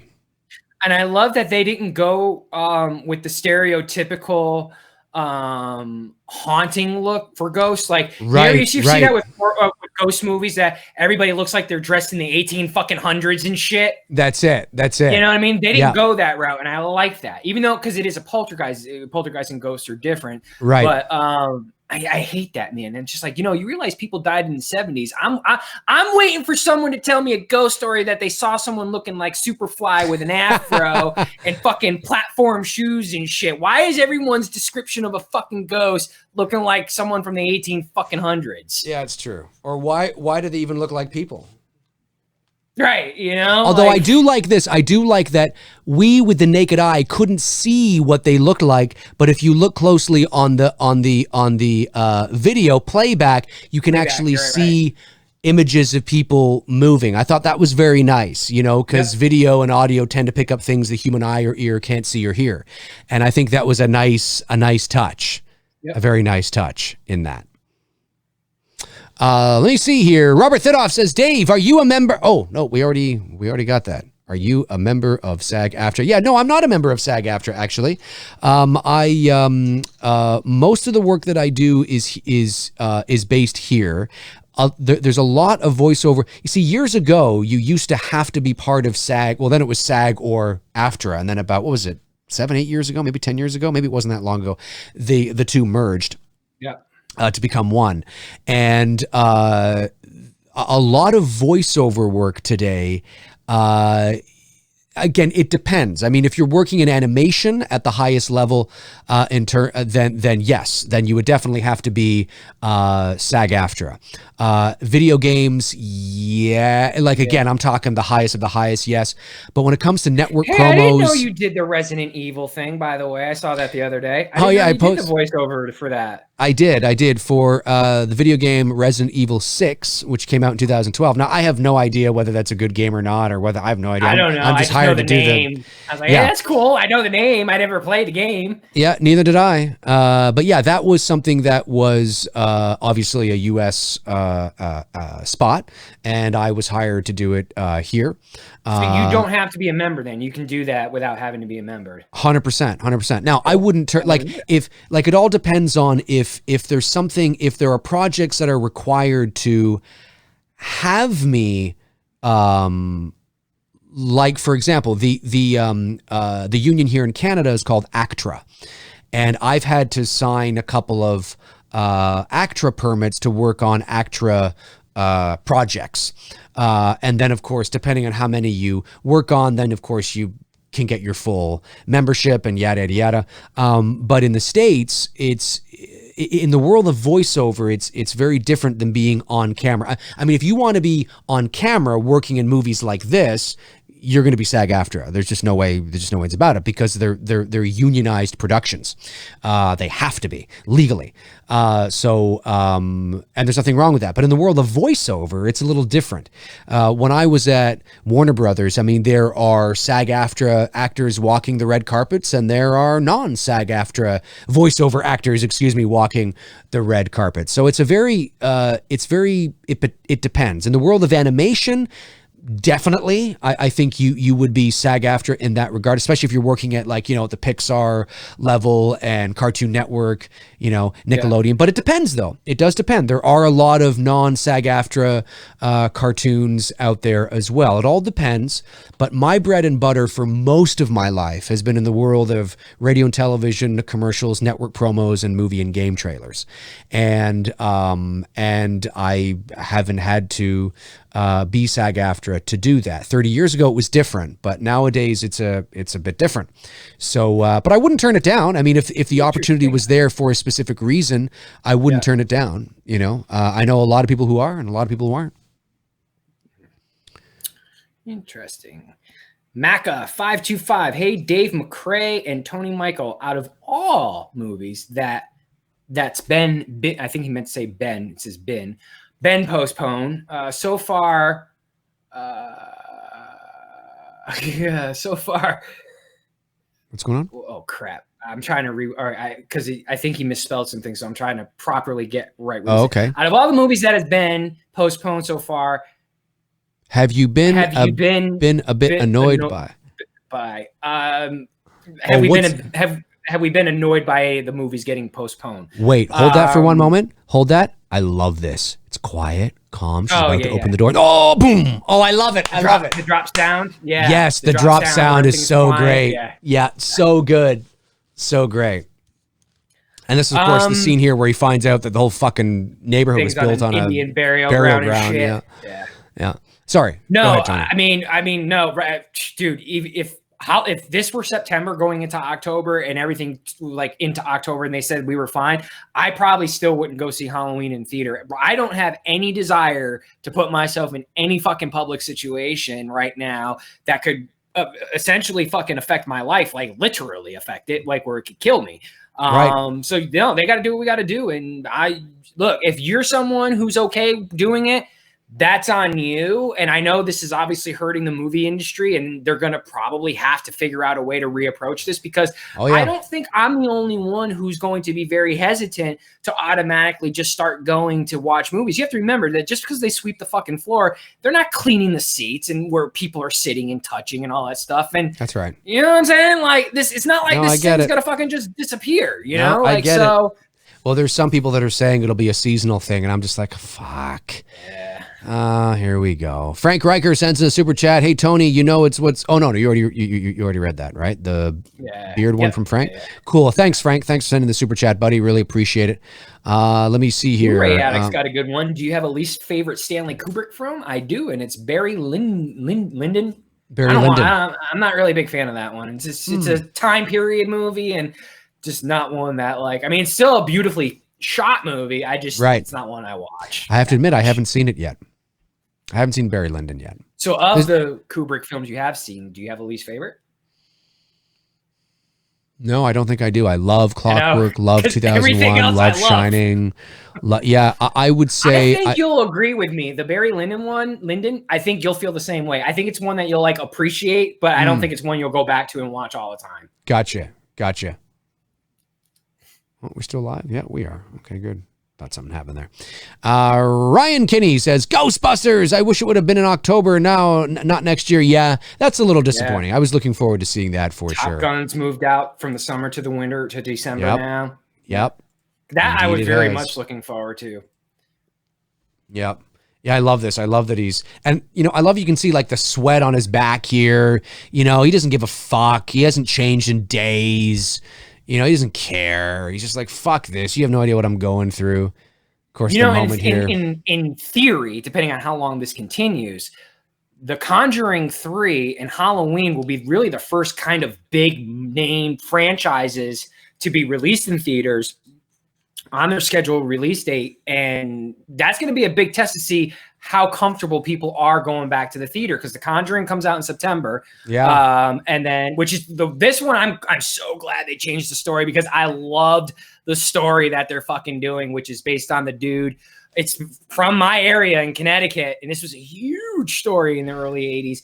He killed someone, and and this was the first time in U.S. history that they used that the devil made him do it, and that he was possessed by the devil and shit. Right. And Lorraine, the real Ed and Lorraine Warren, got involved in this case, and it was a huge thing in Connecticut and became a national story. So that was the one they chose to do from their archives as Conjuring 3.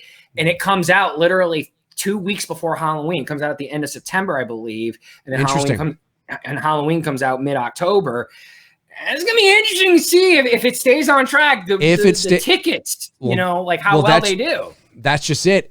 And the operative sort of thought there is word is if.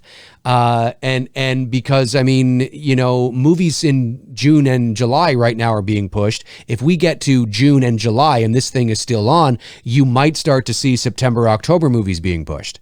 Yeah, so they'll totally be pushed. Yeah. So we'll see what happens. We are an hour and 15 minutes, 26 seconds into the movie. And finally, what's this little woman's name? I keep forgetting. The psychic medium channeler. She's got a unique name. What's her name? Why am I blanking? Hang on, I'll get it. Now the chat room will let us know. Fuck it, I'll let the chat room let us know. Let the chat room see if they're awake. Chat room. Do your job, chat room. Jim Dorsey sends in a super chat for not knowing it. Jim Dorsey sends a super chat. Says, Dave, Christopher Walken as the psychic medium lady, Carol Ann. Come on, come to the light, Carol Ann. The house is clean. Come on. Your daughter, she's not there. Hello, Miss Cleo. Miss Cleo. It isn't Miss Cleo. It's not Miss Cleo. No, what the fuck's her name? It is psychic Cleo. Oh, man. I'll get it here. What's her name? Clarabelle? It's not Clarabelle. No, it's not Clarabelle. These people don't know what it is. Where the hell is she? That's weird. Oh, Tangina. That's right. I always remember, I don't know why I didn't remember that, because years ago I used to tell myself, just think of Tangerine. Tangerine. Yeah. Tangina. Clarabelle was her name. Wasn't Clarabelle, Keith? I see what you're doing there, Keith. Yeah, that's where we are. We're at that scene right now. Wayne Downey says, don't shoot me, but I'm not the biggest Kubrick fan. I love The Shining and Full Metal Jacket. The rest is not my cup of tea. That's all right. Hey, that's all right.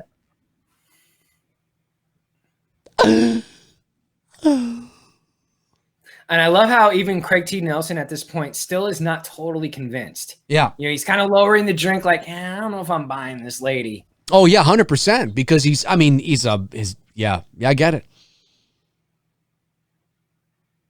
Dusty Rhodes, thoughts on House of Wax? It's classic. You're talking about the original, I'm assuming, right? The one with Paris Hilton, or the one? Yeah, no, not the fucking, or the not original. that one. No, there's a. You know what's funny though? When I first watched the one with Paris Hilton, I enjoy it, and I haven't seen it. It's probably since it came out. But when I first watched it, it's terrible. But I think I was expecting even worse, and I was like, oh, that was, whatever. Now somebody's gonna run with that and go, Dave likes House of Wax. Dave likes it. No, did you watch the remake of Poltergeist? Oh, fucking fucking why? Like, I just be like, why are you even here wasting money on a fucking pointless fucking movie that you don't need to be remaking? Totally. And do you want to know what the most disappointing thing about the Poltergeist remake is? Is that you have somebody like a talent like Sam Rockwell. Right. You've got a totally dude fucking like wasted it. It's not his fault. Yeah. Not his fault. But like, what's his name who played Freddy in the remake? Wasn't his fault. No, not at all. But you have a talent like Sam Rockwell, like the guy who, he's a character actor. He's never been sort of sprung into that leading man role. The bad guy in your fave there, Green Mile, right? Yes, he is. He is. He's a brilliant character actor. And he was also in one of my favorite science fiction movies called Moon, an independent film, which is fantastic. He is a brilliant He's in a lot of shit. actor. Yeah, he's a brilliant actor. And when I found out that he was going to be playing sort of the Craig T. Nelson role in a Poltergeist, first of all, I was like, Poltergeist, really? But then I was like, oh, well, you got Craig T. Nelson. And it's never a bad idea to throw some talent in there, right? So I was kind of like, well, okay. But then I watched the movie and I'm like, he's great for what he's doing, but it's, he's wasted. He's wasted. I'm looking up. There's another movie by him that I like that he was in. I can't remember it now.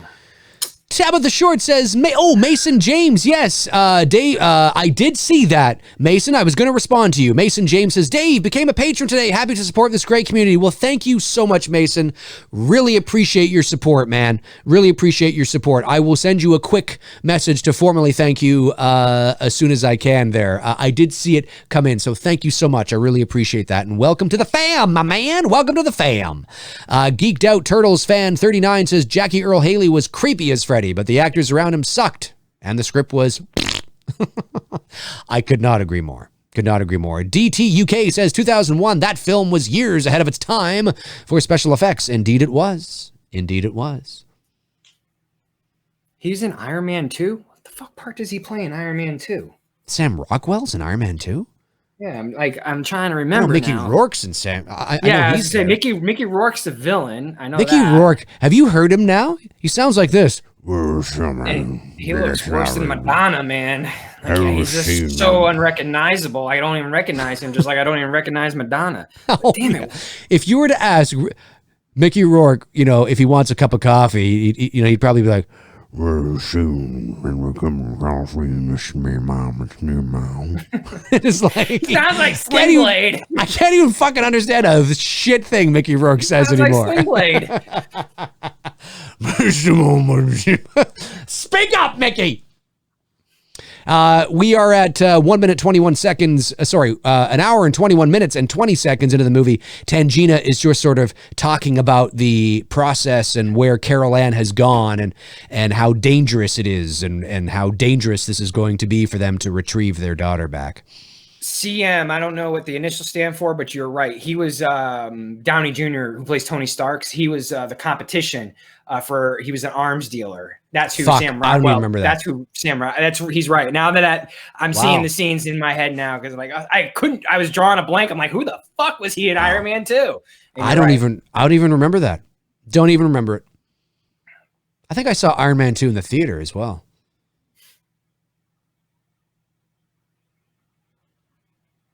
This is the tennis ball scene. The tennis ball scene where, it comes out of the, Yeah! Another practical effect. Very effective. Call to her. Carol Ann, you listen to your mother. And Kane is not introduced in this movie, right? He's not introduced until the second one. Correct. That is correct. Poltergeist. I have a feeling this account was created just now. It looks like it's short for Poltergeist Thoughts. Fun fact about Poltergeist. Spielberg wanted a cameo in Poltergeist as a shadow cast on the toilet lid as Jo Beth Williams is flushing the bird. But Tobe Hooper said, fuck that.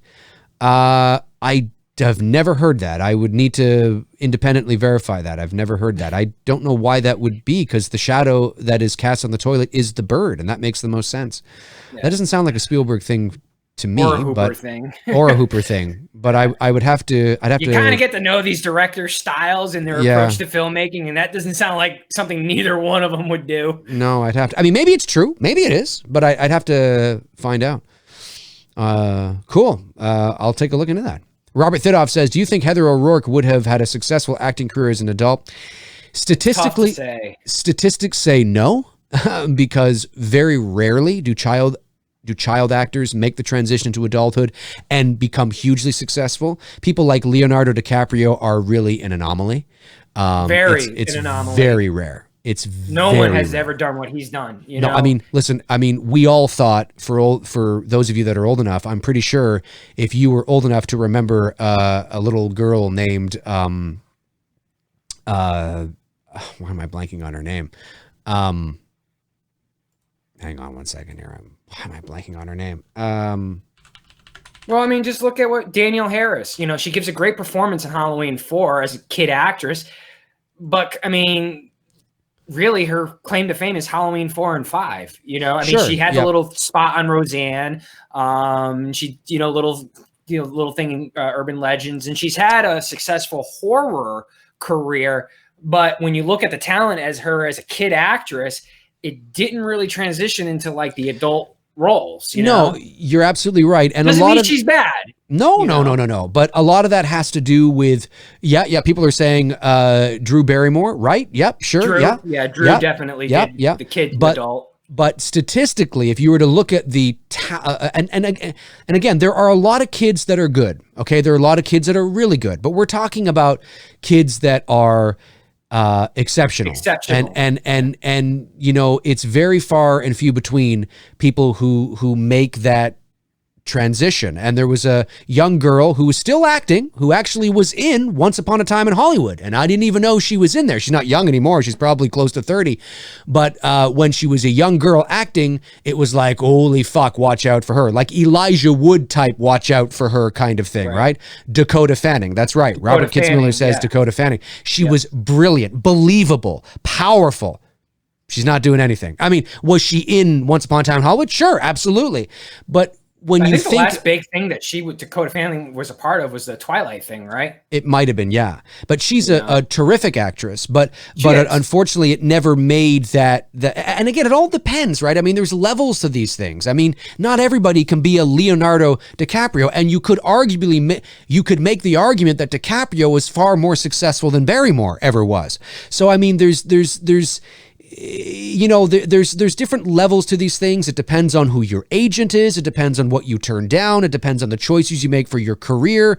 It's always easier for men to be more successful than it is women for a variety of reasons, because a lot of actresses, when they get to a certain age, they want to have children or settle down or begin to, focus on a family, and the man is continuing to, there's so many different variables at play. And there were a lot of great, look at Elijah Wood. Incredibly talented, believable young actor, whether it was Radio Flyer or The Good Son or Forever Young or, North or, he was in a ton of movies back in the day. And now he's still acting and he's still a name, but he's not everybody can be a DiCaprio. And it's very rare. It's very difficult to make that transition. It is. Well, who I give credit to, because he went through that difficulty and found his rainbow at the end of the tunnel, is Jason Bateman. Bateman was a big time TV actor as a kid on Little House on the Prairie and a bunch of other shows. And then, of course, 80s came along. He did Teen Wolf 2 and a lot of things that weren't really big. And then in the 90s, he did a lot of TV shows that didn't really get picked up. He would start them and they just would fall flat, and, they wouldn't get picked up for like a longer season or a second season. And he went through a lot of that. But then he found some success here over the last 10 years in the later part of his, life and career. So he went through that period where he could have easily walked away, because he went through exactly what you're talking about, where he wasn't getting shit. And then like the Ozark came along and a bunch of other shits. And he's had a great second half of a career in his life. And I couldn't be happier for the guy, because I love his shit. Isn't this great? Look at this effect. Now, there is definitely effects added in post-production when they're going into the closet, right? But and they have, simple. The rope. But all you got is probably a strobe light in there and this bright light flashing and casting, and then with the addition of the music and the intensity and the wind, it's a very simple effect to create. Now, is there more added in post? 100% absolutely. I'm not trying to say that this is really easy and anybody can do this, but in terms of this look here, they're silhouetted against the backdrop of this flashing strobe and the wind blowing and the music and the intensity, and the stakes are high, and where's the little very girl? Simple effect, though. But yes, very simple, but you get lost in the emotion and the intensity of this scene, and yet it's a very simple backdrop of effect here that we're seeing as they go to kiss. It's very simple, but you're hooked, you're in, because you care about the characters, you care about the stakes, you want them to find that little girl. You believe it. You believe it. Yep. It's fantastic. Judith Beasley sends in a super chat. Thank you so much, Judith. Really appreciate you supporting the channel like that. Do you believe the rumor that Spielberg used real cadavers' bodies for the pool scene at the end? Wasn't sure if that was debunked or not. I have not heard of that, but I will go out on a limb, and I don't think it's a very small limb, and say I highly doubt that. I highly doubt they used real cadavers in the pool scene. I would be very surprised. The legalities around that would be incredibly would be huge. Would be huge. And at the end of the day, why? What would be the point? I don't know. You can make just as realistic looking skeleton. It's not necessary. It's extraneous. So I don't. Why bother? You know what I mean? I haven't heard that. But I'd have to look that one up. Oh, Jay Lawson says real cadavers were used in the movie. It was in the documentary. Well, I'll have to check out the documentary. I'll look that up. I have not heard that. The thing when it comes to me with things like that is, and like I said, supposedly they used real ones on the set. Supposedly they really did use the real ones, and the set is now cursed. Well, okay, let's slow down for a second. If they used real cadavers, then I need to know the context around it. Like, why did they use it? What was the point? And then I might be like, oh, okay, I understand why they would do that. I would we need to know the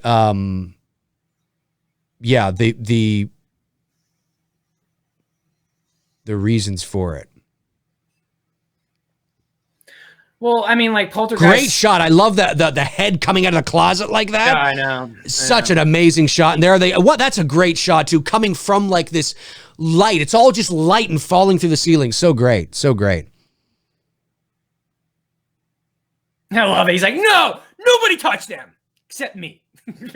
Yeah. I love that. It's the emotion on Craig T. That is my family. This is a great question that I want to. It says, Geeked Out Turtles Fan 39 says, do you believe that the Poltergeist movie was cursed? I'm going to say no. And the reason why I'm going to say no is because how many movies in the history of cinema have had the same or similar things happen, but we never bat an eye? Well, The Exorcist, sure, but how many other movies besides a horror movie, right, or a supernatural ghost movie do weird and fucked up things happen, but we never hear about it or we never pay attention to it because nobody draws the creepy movie, creepy this. It happens all the time. People die all the time that have worked on movies, or somebody who's died who's worked on a movie or whatever it is, and it's amplified because it's a poltergeist movie. You know what I mean? But if you were to go back through history, you would find lots of movies that were comedies or dramas or action movies where the caterer died and the Billy Bob, the water guy, knows the producer's mom who passed away. It's just life. It's just, this is amplified because it's Poltergeist, and then when you're working on a movie like Poltergeist, you start to hone in on certain things that seem weird or strange that might be inconsequential. Like it's called cherry picking, right? I mean, you cherry pick things to fit, the narrative. That doesn't mean that weird things don't happen, but there's lots of movies where weird things happen. As far as this cadaverous things go, everyone in the chat seems pretty confident that it was medical research skeletons that they used. So if that was the case and it was totally legal, hey, Well, yeah, if it's medical, then that's cool. I was not aware of that. Cool stuff. Yeah. See, when you say, that's context around it, right? Medical skeletons. That means they went to a graveyard and start digging up bodies and shit. Right. So when you go to, like, when you say, hey, they just, they used the cadavers. Now, cadavers, there's several layers of meaning to that, right? So the person who said that was not wrong. But when you say that, my instant thought was, they dug up a couple of great, like, I need to know context around this, because in my mind, I'm like, I highly doubt that. That's why I said the legalities around that would be ridiculous, right? They just went, or they went to a, funeral home and said, hey, can we use your dead husband there that just died? Can we toss him? I need to know context around it. So you guys are saying it's medical. That makes sense. That makes sense. That totally, that's interesting. I didn't know that. Video for you to dive in, do your research, and make a video on. Might be, my man. Might be. Yeah. So we're at the scene now. Obviously, they have Carol Ann back. That's right. The false ending, the false sense of security. They have Carol Ann back. She seems normal. What a great, that big head that comes out of the closet and shit. I love that. Oh my God. So well done. Wes Craven, I know you're no longer with us, but you so stole the idea for Nancy to get the gray streak from Poltergeist. Oh my God. I never draw that conclusion. Which is cool. But yeah, he came up with that. This is hair there, the gray streak from all the stress. We're doing that to Heather and Nancy's character. That's not maybe. Yeah, definitely. She does have it. Yeah. She does have it. See, guys, we're always picking from each other and using shit to create our own shit, Mm-hmm. But at least we create our own shit. You create your own shit. That's right. You don't exactly. You don't. That's right. Yeah. That's exactly it. It's not like how happy she it's is not right like now. She's like, hey, mommy. That's right. What a great false ending. This is so great. Oh yeah. Because you really one of my think favorites. It's one of my favorite false endings in a movie, because you do get this sense that everything's cool. Yeah. Like, when is this thing gonna fucking end? But you realize you still got another about 20 minutes left of this fucking movie. Don't you love when she's running down the hall and the hall gets longer and longer and longer and she's got to run? I love it. I love it. It's fantastic. Fantastic. Did I miss any super chats? Let me go back here. I don't think I did. I think Judith was the last one. I always like to check and make sure, but I don't think I did. Nobody said I have, so that's good. Mason James says there were a ton of rumors of creepy things that happened when they made the X. Oh, sure. Oh, absolutely. And maybe there were, right? And I'm not trying to say that the creepy things didn't happen. I mean, we all know that there were some unusual things that happened, but the problem when you start to hone in on that kind of thing is that how many times do creepy things happen on movie sets that we never hear of? And we never hear of it all the time. And we don't hear about it because it's not a supernatural movie. And you just, you're hyper aware that you're making that kind of a movie. So the creepy things seem extra creepy. Whereas if you were making a comedy, if the same thing happens, you might brush it off because you're not in that mind frame. You're not in that zone. You're not on that set. You're not hyper aware of that kind of stuff, right? So that's why I kind of say cursed. No, because if it's cursed, then you have to say that there's a lot of movies that are probably cursed. Right? So it's just unfortunate set of circumstances. Yeah. I mean, really, but it makes great folklore and cool discussions, it's like the ghost in 3 Men and a Little Baby in the window, right? Which isn't a ghost. I bought that hook, line, and sinker when I was a kid. And of course, I found out, it's not a ghost. It's a cardboard cutout of Ted Danson. Yep. I forgot about that. Robert Kitzmiller at Dave McRae at Tony Michael. Do you think also Wes Craven took inspiration from the mom's bedroom scene for Tina's death, which he's referring to Nightmare? Right. I don't think so, because I don't know where he got the idea for that death as far as how he was going to do the payoff. Right. I do know how they built the set was inspired by, was it Fred Astaire who did the dancing on the wall? Yes, where they did the rotating room and shit. Right. Fred Astaire did that. I think that's how they were able to get Amanda Wise, who plays Tina in Nightmare, how to get her up on the ceiling. The idea for the death, I don't know. Do you think it was from this? I don't know. I mean, look, there's always things that directors can look at and look, I mean, people take inspiration from each other all the time. And so, I mean, is it possible that Craven saw that scene in this movie and thought, oh, that's a cool idea. I'm going to take that idea but I'm going to make it my own. Like I'm going to totally, do my own shit. Do my own shit with it. But I'm going to make it more intense and, you're going to see blood and, maybe, who knows? I don't know. But I've never, but see, if that's true, the genius is, I've never watched this movie or that movie and thought of each other. No, not until you just mentioned it. Right. During that scene, during both scenes, I've never thought of each other. I've never thought of each other's films. Never. Which actually is a very good thing. And but this is and now by this point, something's wrong. Like at this point in the movie, it's like the movie's over. Why are we continuing to, something bad's like really about to fucking go down. Exactly. And of course, Robbie gets up and the clown is gone. And I think that's the first time he's gone. We had chairs like that too. My mom had chairs just like that too. Yes. It was like a mesh kind of thing, right? The seat, you can poke a hole through it, I think. Yep. So great. I love this shit. Aaron Click. Yes, I did have someone recently take inspiration from me. I did. That was a funny picture that mom posted of dragging her daughter with the hairbrush wearing the Michael mask. Oh, I never saw that. That was I shared it on my Instagram stories today. I'll have to check it out.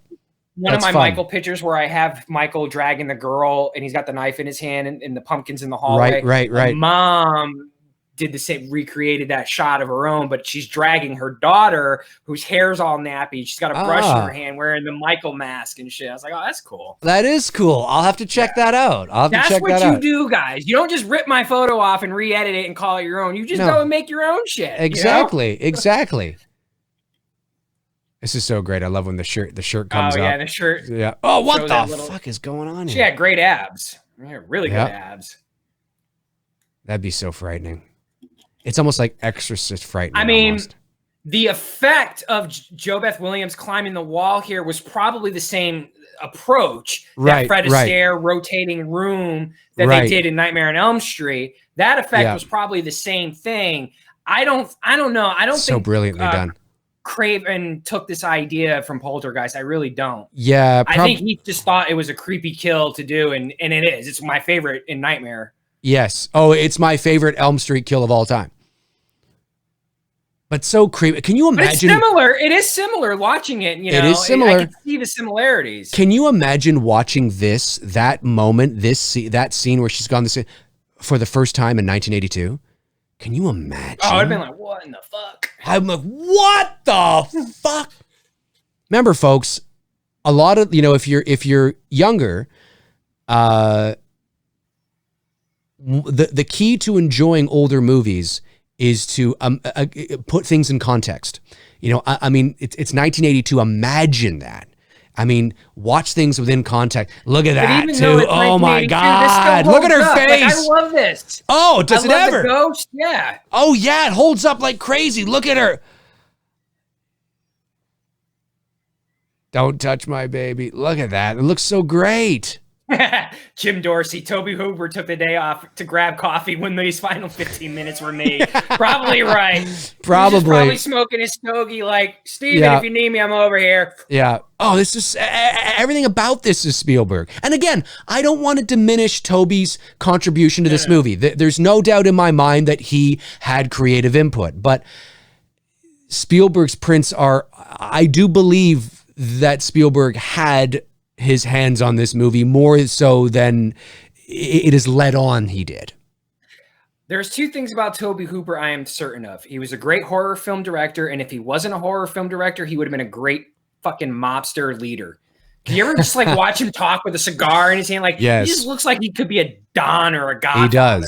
He does.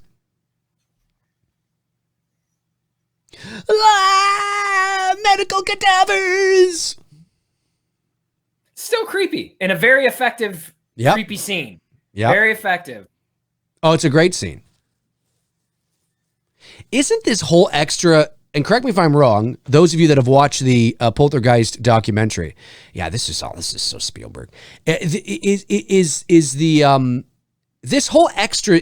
Is it just the pool scene, or is it the extra like 10 minutes that wasn't originally going to be in the movie, like originally in the script perhaps or something, and they needed that extra? Am I way off on that? Maybe I am. I should watch the documentary. I've got the movie on Blu-ray. Yeah, I should sit and watch it. Got the documentary too. I just haven't watched it. Yeah. Such a great movie though. One of my favorites of all time.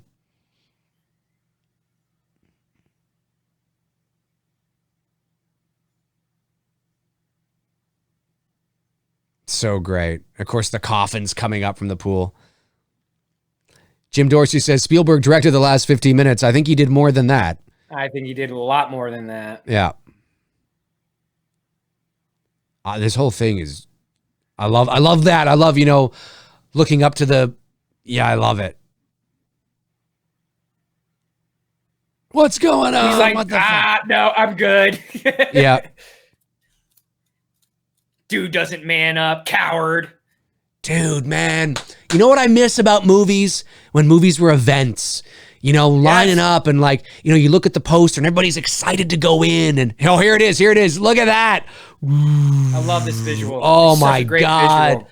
And so easily achieved. It's not that difficult. It's that moving. Craven should have done this effect in Nightmare. I'm surprised he didn't. Similar to this. Yes. Because that would make a cool dream sequence. Yes. Oh, I love that. The mom opens the door and she's in the air. Yes.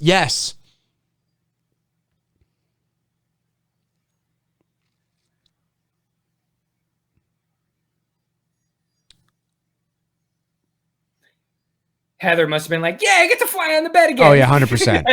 100%.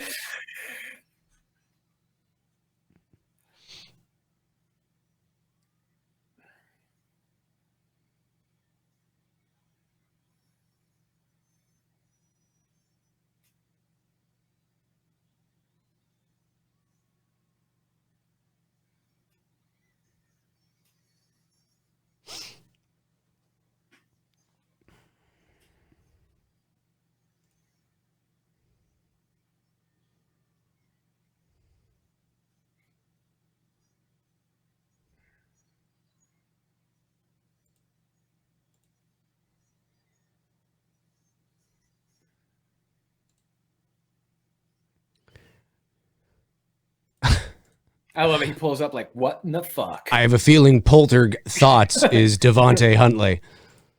Thoughts, are you Devontae Huntley in disguise? Devontae must have 9 million accounts, but he has the time to do it. He's probably got no job. Oh, I love it. I love it. I love it. Yeah, I mean, say what you want. Again, no disrespect to Tobe Hooper, but Spielberg has his paws all over this movie. And Tobe, it's his film. He absolutely had a bunch of creative input, but when people on set are saying that Spielberg was there a lot, there's a lot of Spielbergian things in this movie. But to be fair to Hooper, of course, again, Spielberg wrote the script. So there's a lot of things in there that are written by him as well. So obviously things will be in the movie that are naturally his. You only move the headstones. Why? Yeah, that's so good. That's so great. So great.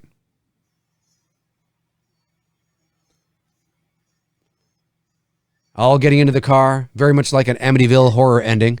Just go. I'm not saying we need to do it right away, but I would be down to doing the second one and then that's it. I would too. I like the second one. Yeah. The second one's. I wasn't a big fan of the third one. Get Kane in there. Get Kane in there. I'll wear the Kane hat again. That's right. That's right.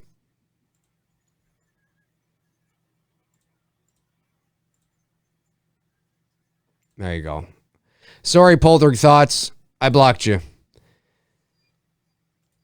I don't believe that you are an organic account. Look at that Trans Am, man. Yes. A Devontae stench. You can smell it a mile away. And it's so sad that she was murdered. Yeah, I know. So unfortunate. So unfortunate.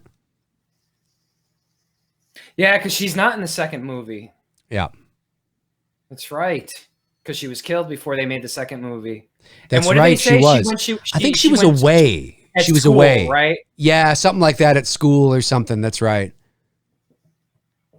Look at this. Great. I love the fire hydrant going off in the air. I know. Yeah, it's so this great. Is totally Spielberg. Hooper would not do this shit. Spielberg would be like, I need fire coming out of here. I need water coming out of here. Yes, and I love the house just crumples. Yeah. Oh, yeah, you kill that guy. Yeah! And the house just crumples away. And there were many years where I thought the Poltergeist house and the E.T. house were the same house. And then I realized, they're not. They were filmed relatively close, obviously. Yes. I love that. Just seeing the guy just looking at the house just crumple away and he's just standing there. It's so great. It's so great.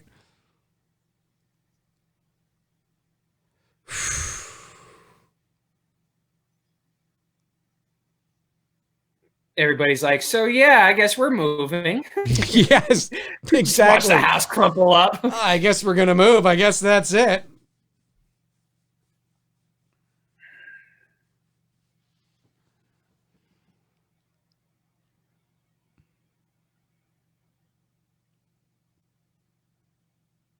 Yeah, she was murdered by a stalker, or was it an ex-boyfriend? I think it might have been an ex-boyfriend. Who stalked her, something like that. Something like that. Yeah. That's too bad. It is. She was so young, too. Was she like 21 or something? Or 20? Very young. Yeah, she was very young. Yeah. Something like that. Ex-boyfriend.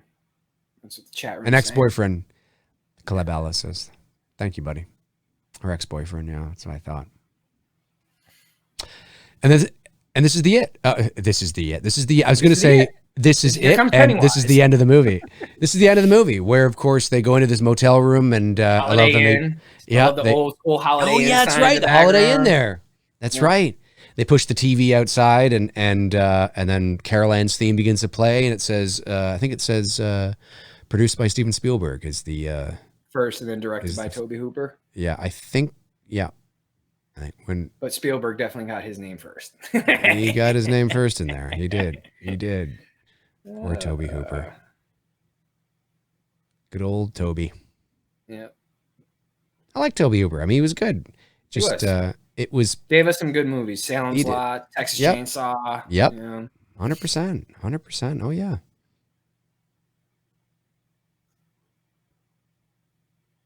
And it's just a very simple ending. Very simple. Pulling back. Oh, it's so great.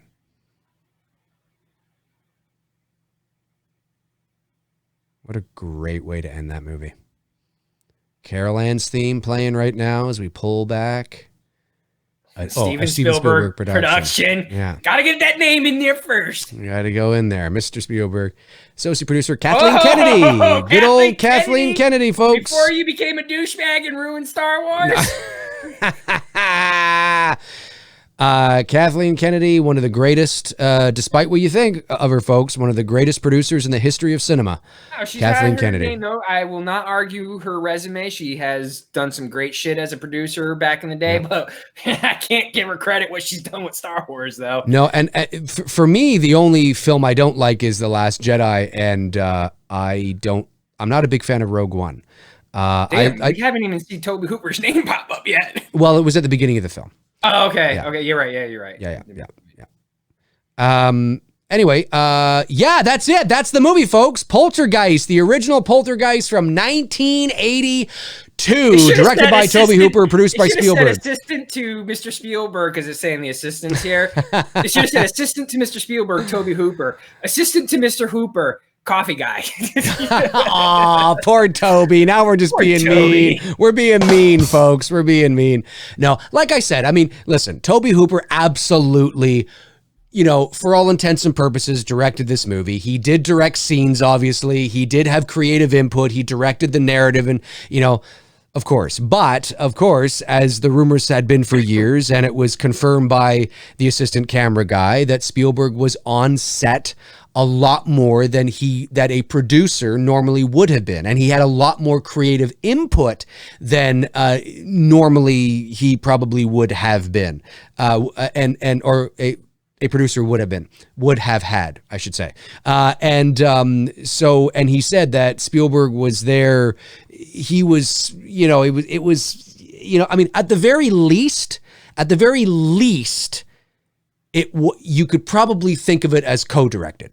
Sure. At the very least. But Spielberg would, and I know he has said this. No, it was Toby Hooper's film. It was Toby Hooper certainly, absolutely, directed that movie. He's come out and said, because of course that's what you're going to say. Right. You're not going to throw your buddy under the bus. You're not going to take that credit when it's he's on the movie, and it's water under the bridge now anyway. It's just like, what the fuck was Spielberg, Yeah. And at the end of the day, he got paid. Regardless, he got paid. So, I mean, you got paid. His work 100%. Was pretty much done for him, whether it was Spielberg, doing everything and laying out the shots ahead of time. I mean, look, a director's job it's a very fucking complicated job.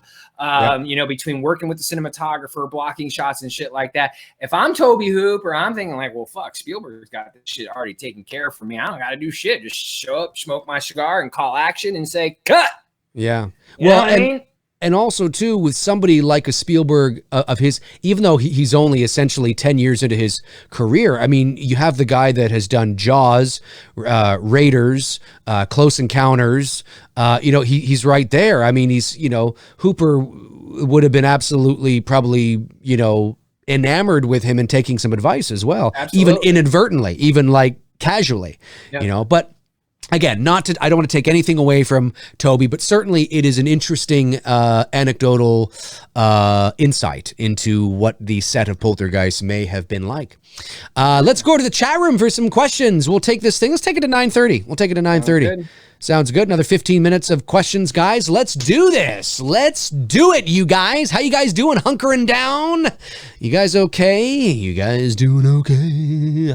Dusty Rose says, hey, Dave, will you ever do a McRae live on comparing the Friday the 13th and Halloween franchise? Which one is better? Acknowledge multiple factors like plot, legacy, critical audience, success. I've never thought about doing that. I don't know if I have an interest in doing that, Dusty. To be honest with you, I think you can get that answered right now in a matter of 10 seconds. That's what I mean. Friday the 13th is better simply for the fact it stays within its continuity and never drifts away, even when the movie or the series gets fucking bad. Yes, I think, and again, it depends. Like, okay, so but something I do like that Dusty did here was he didn't just ask which one was better. He actually gave some factors, which is good, like plot, legacy, critical audience success.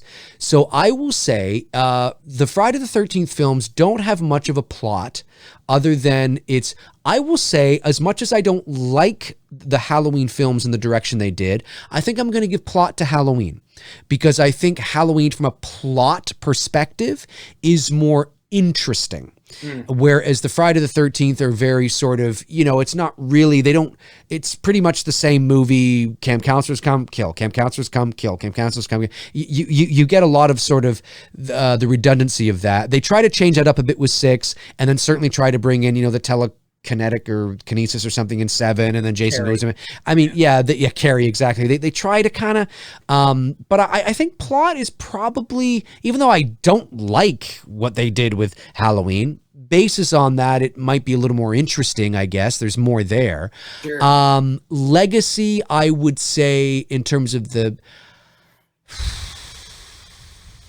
if you'd asked me 10 years ago, I'd say Friday the 13th, because I think its cultural impact in the 1980s, when it was most important, far exceeds anything Halloween was ever doing.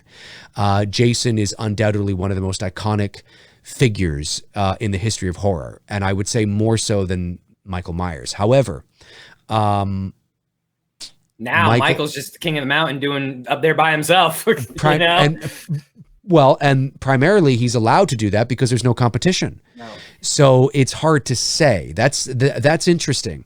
It's hard to say what would be in terms of legacy, critical and audience success. I'd have to look at the box office numbers. Because Same. both franchises have had their successes and have had their failures. But I don't know. Maybe I will do that for a show. I'm not sure. Not tomorrow's show, but deep, you got yourself a show. Yeah, exactly. Really interesting. Thanks for the question, Dusty, and thank you for giving those like bars, like sort of things we can measure against, because that's really important, right? Really cool. Thanks for that. Really appreciate that. Tony, you go ahead there if you want to. No, you go ahead. All right, I'll go ahead. Johnny Cash. I speak for everyone when I say 2 dudes and some bullshit. The Shining. We definitely are going to do The Shining, but it's a very intense movie, and we want to do it more towards the autumn season when it feels more ominous outside. Dreadmem77 sends in a super chat. Thank you so much, buddy. Says, Dave and Tony, do you think you'll feature the movie Duel on a future 2 Dudes, or do you think you'll reserve it for a Saturday movie night? Well, I have placed it on my Patreon for Saturday movie nights a couple of times, but it doesn't get picked. That doesn't mean that people don't want it, but maybe it's just there's other ones on there that happen to be more interesting for some. I don't know, Tony, would you be up for doing Duel? I'd be down for doing Duel. At some point, sure. I'd be down for doing it. It's Spielberg, arguably his first movie for all intents and purposes, and a classic in its own right. I'd be down for doing it. Yeah. Jay Lawson, when are you going to do Jaws? Probably around the 4th of July. When the movie, it's kind of fitting to do it around then. So, Summer. Don't worry, guys. It's definitely coming. Wow. It's coming. Jostin Valdera, Dave and Tony, who's your favorite female killer in a horror film? I'm gonna have to go with Babyface from the first Happy Death Day. She was the killer in that, and I thought that was very effective. It was. I gotta say, I like both Happy Death Day movies. Yeah, and different killers, but in the first one, it was a female, and I thought that was a great payoff. I was totally surprised when I watched Happy Death Day to You that they started to take it in more of a science fiction kind of direction. And I was like, I'm actually digging this now. It's different. It's not what I expected at all. And unfortunately, Happy Death Day 2 Happy Death Day to You didn't do as well as the first Happy Death Day. Yeah. So even Blum has said that a Happy Death Day 3, I don't know if there will be one, which is unfortunate. And I think a name for the third one, I think they should just make it a trilogy. Wrap it up with the third one. You have Happy Death Day to You, and the third one should be Happy Death Day, Dear somebody's name. Because the way you sing happy birthday to you, happy birthday to you, happy birthday, dear so-and-so, happy birthday to you. So I think it should be happy death day to you, and happy death day, dear. Maybe I forget her name now, but the girl that was in both movies, not the main one, but the one, like the snotty chick, or whatever her name is. I forget her name. But anyway, make it her name, Happy Death Day, because it apparently, according to the end of Happy Death Day, Tree. You're talking about Tree, yeah. No, not the main chick, but the snobby chick. Oh, was her name Danielle? I can't remember, but she at the end of Happy Death Day to You, it sort of alluded to she was going to be a central focus of a potential third movie. So maybe you call it Happy Death Day, dear, whatever her name was. Danielle. Yep, they're right. So call it Happy Death Day, dear Danielle, which would be perfect because double D's. That get your mind out of the gutter, folks. Get your mind out of the gutter. But I think that has Happy Death Day 3D. No, Aaron Click. No 3D, Aaron Click. Aaron Click, you are banned. You are banished. You are banished. No, have it Happy Death Day, dear Danielle. I think that would be a cool name. I like that. Yeah, I like that. But yeah, that would be my favorite female killer. I mean, you could say Mrs. Voorhees. You know, you could throw Kinda that cliche, in there. Yeah. You know, but like, I thought what they did in the first Happy Death Day, that was good. Yeah. Let me see here. I don't know. I'm looking this up right now. Just see if I can get. Female you know killers? what? You know what? I know.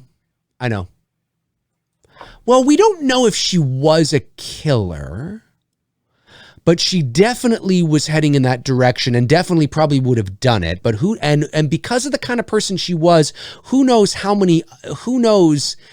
if she hadn't tried to do this before with somebody else in her life. I'm going with Kathy Bates' character in Misery. Ooh. Ooh. She's about as fucked up as Glenn Close's in Fatal Attraction. That's now like a movie you're talking. I will never let my girlfriend watch. Like, nope, you are not watching this because I do not want you to get any ideas. Ooh, that's good. That's good. Let me see here. DMT and double D's like Dungeons and Dragons. That's right. Jake V says, Dave and Tony, do you think we'll see the Myers house in the new films, whether it's flashback scenes or your concept idea in a way, Dave? And could I write you a theme song for the show? You know what, Jake? I will say this about the theme song, and then we'll go back to do your best. Do it, produce it, write it, send it to Tony9. If we like it, we'll put it on the show. I can't guarantee that we'll use it because obviously, Tony and I have to feel like it's like it's never personal, right? Like if we're submitted, something, if it resonates with us and we feel it, we're like, hey, that's actually, yeah, I kind of like that. Maybe we'll use it. And if we're kind of like, you know what, maybe not for a theme, we're not quite feeling it maybe for the opening of every show, but maybe we'll use it somewhere else in the show. Like maybe we'll use it maybe at the end of the show, or maybe we'll use it in the middle of the show somewhere or something. You know what I mean? Like, so totally open to that. Can't guarantee that we'll definitely use it, but I'm totally down with seeing what you do. Like, Tony, I don't know. Do you feel the same way? Everything you just said. I agree with you. Yeah. Knock it out of the park, Jake. Let's do it. And he says, do you think we'll see the Myers house in the new films, whether it's flashback scenes or... I'm going to say yes, but I don't know how or where. Don't know how. As far as seeing it, I think if we're going to see it, it will probably be in the flashback sequence. I have to justify not saying that it's not possible because I shoot in abandoned houses and I just where a lot of my photography's done. Right. So I have to know why the Myers house is still there 40 years later. Because now you have to remember in Halloween universe, okay, the Myers house is on a family street, okay, meaning that there's houses, there's neighbors and shit. And just from a property value point of view, the house would not have just been left there abandoned. So you'd have to explain why that house is the one house on this very busy neighborhood road road, and why it's still abandoned 40 years later. See, because a lot of the homes that I shoot in, it's out in the fucking country where the nearest neighbor's like 5 miles away, so it can be abandoned and no one's around, and it's not on a residential street where property value is of concern. For me as a viewer watching it, you've got to explain to me why this house is still abandoned 40 years later. Right. But in a flashback sequence, like when little Lonnie, is your ass away from there. Get your ass away from there. It's a good point. It's a good point. I think there's going to be something, but I don't know when or where. But Tony has given some good thoughts there, and I concur. Five more minutes, folks. David Ferguson says, "What about a new horror icon to hit our screens? A guy who is a copycat killer that mimics and dresses like the movie maniacs of today. That might be interesting." There you go. Kind of like Scream, right? Except, kind of, I guess. I mean, because that's basically why they were inspired by the killers, and that's true. Maybe somebody gets inspired by. Yeah, that's just not a bad idea. I'm open to some ideas. Wayne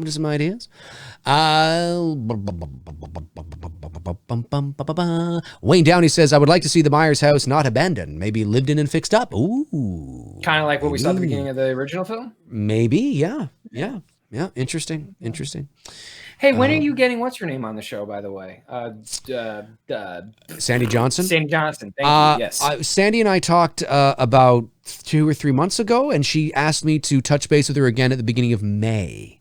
Okay. So I'm going to reach out to her again at the beginning of May and see if she wants to come on, and we'll see if we can kind of make it happen. But, that'd be cool. I would love to listen to you pick her brain. Yeah. I'm looking forward to it. Yeah, we'll see. I mean, who knows? Because of course, when I asked her, this whole COVID-19 thing hadn't been happening. That's true too. So who knows what she's doing or how busy she is or not is at the moment. I'm not really sure. So we'll see. We will see.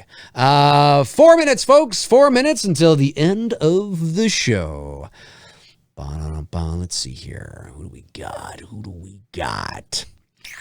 Vanderhoff 66FU says, "What do you guys think about the horror searching for darkness documentary? Searching for Darkness? I've never heard of it." I've never heard of it either. No. Keith Davis sends in a $2.99 super chat. Thank you so much, Keith. Really appreciate that, buddy. Jack Ella sends in a super chat and says, "Airplane TDSB." Oh, the comedy. Oh my God. I'd be down for an airplane. Shirley, you can't be serious. I am serious, and don't call me Shirley. I had a teacher in high school that loved that line. And every time we'd pass by each other in the hallway, he'd be like, "Shirley, you can't be serious." And I'd be like, "I am serious, and don't call me Shirley." And then there were times where I'd see him, and I'd be like, "Shirley, you can't be serious." And he'd go, "I am serious." I forget his name. I don't even know what his name is. He's probably dead. I mean, this is like 25 years ago. He seemed like he was 60 then, but who knows? Maybe it's just because I was a teenager. Rise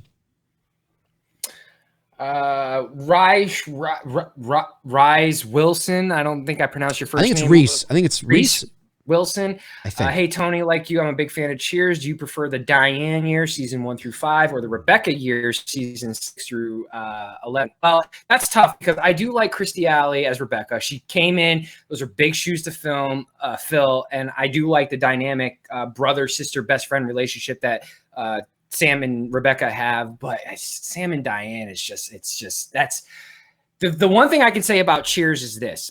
If Shelley Long never left, you still could have brought in Kirstie Alley to play the manager of Cheers, and you could still have played that whole situation out. In fact, you could have brought Woody in to be a waiter if Coach never died in real life, and imagine that fucking dialogue between Woody and Coach. That's true. That would have been fucking hysterical. Yeah, because Coach died after 1 season, right? 3. He died at the end of just before they finished season 3. They didn't even finish season 3 when he died, and they just kind of wrote his character off, saying he was one episode was like he went to go get his. Oh, okay. I thought he was just in the first season. He died at the end, towards the end of season 3, during the Christmas break. And I remember one of the episodes. It was funny, but he had already died. was they were like, where's Coach? And they're like, he's going to get his driver's license. Oh, okay. Well, what's taking so long? Well, he had to drive to Vermont. Well, why? Because he heard it was easier.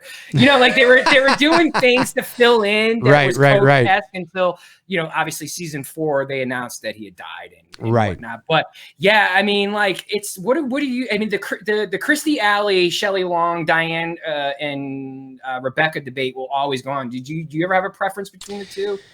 You know what? I think I don't know. There's things about both eras that I like. Yeah. And yeah, it's because Diane and Rebecca are two very different personalities. Very different. So so because they're very different, which is important, and one's brunette, one's blonde, one has bolder features, one has cuter features. I mean, it's not that Kirstie Alley isn't attractive. I'm just talking about in terms of the bone structure of their faces, right? Amazingly attractive in the 80s. Of course. She was stunner. But in terms of the bone structure, Kirstie Alley has bolder features, and Shelley Long has more cuter, smaller, rounder features. So they're opposites on all fronts, which was no doubt a deliberate choice. They wanted somebody that wasn't, Diane. And there's things about the Diane shows I love, and the dynamic between her and Sam, and same with Rebecca. So it's I don't know. I don't really know. I don't really know. I don't really think about it. I haven't thought about it. So I think I have to think about it a bit more.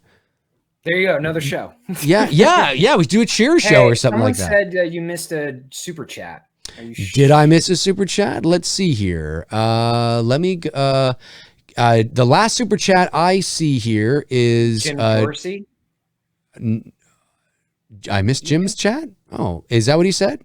That's what someone in the chat Yes, said. I did. Jim Dorsey sends a super chat, says, true fact, the name Carol Ann is said 121 times in Poltergeist 3. Fascinating. And 2 + 1 + 1 is 4. And 4 is, no, I have no idea. I'm not into numerology. I have no idea what it would mean, but I'm sure somebody could figure that out and make something up. Fascinating. Thank you, Jim. Really appreciate the super chat once again. Sorry I missed that, buddy. Always count on the McRae's in the chat room, and the two dudes and some bullshitters. The shitters. That's the shitters. When people watch me and it's just me, they're McCrazies. But when they watch you and I, they're shitters. Oh man, I love you guys. I'm That would be good to do one night. I wouldn't mind. Jonathan Nichols just asked, "Hey, Dave and Tony, have you guys ever seen Trick or Treat?" Yeah, actually, that's a character that I'm working on a costume to do photos for. Sam. That would be a fun movie to do. Maybe in October, for the for the season and shit. Yeah. Right. I got you. 525. A half hour more, please. Half hour more. I know you guys are. I feel bad for you guys. You guys are probably just stuck home, and we're your only source of entertainment. 30 more minutes. 30 more minutes. 30 more minutes. We still have 130 here, though. Well, it's 100. We've been going almost 2 hours from the time it kicked back in, but I think we were going for like 40 minutes or half an hour prior to that. So we've actually been going now for about 2.5 hours.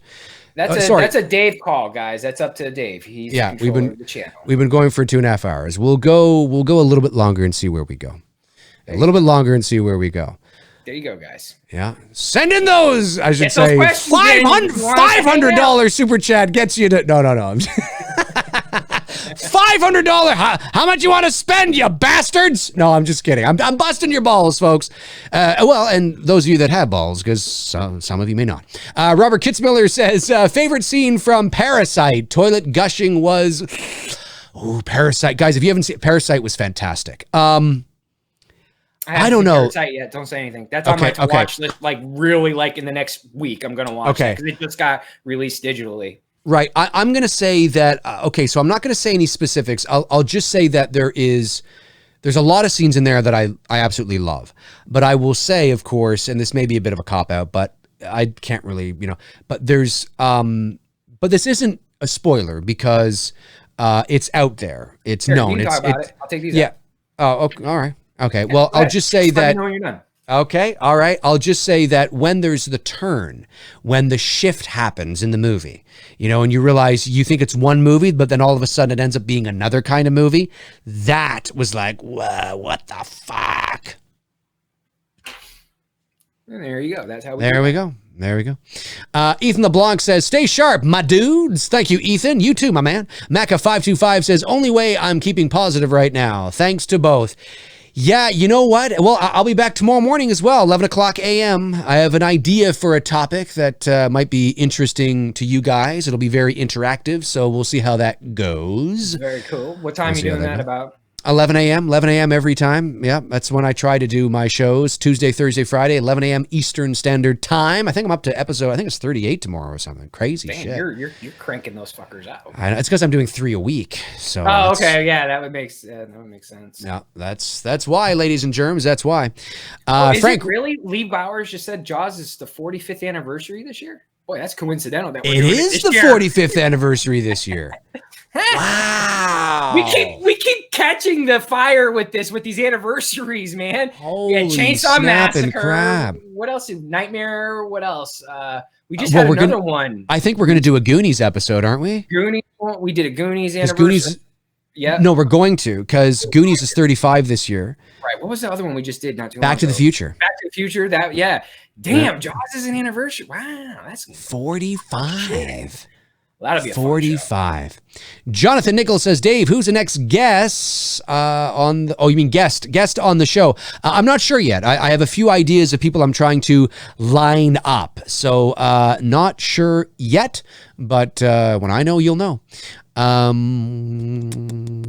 Dr. Splitter says, someone send in $500 so they stay till midnight. I'll do it myself.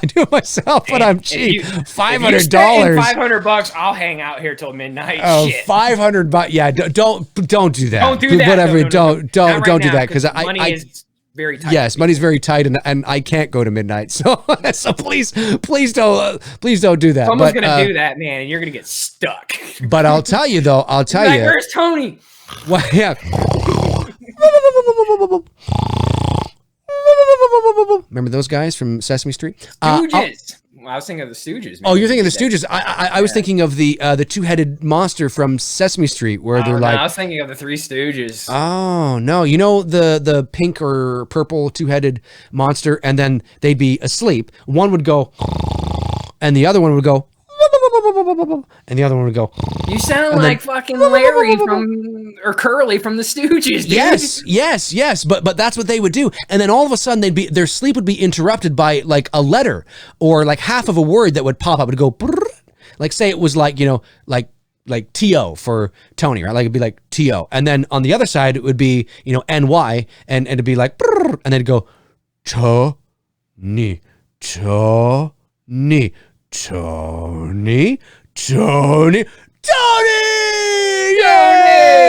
and it's funny. I don't know.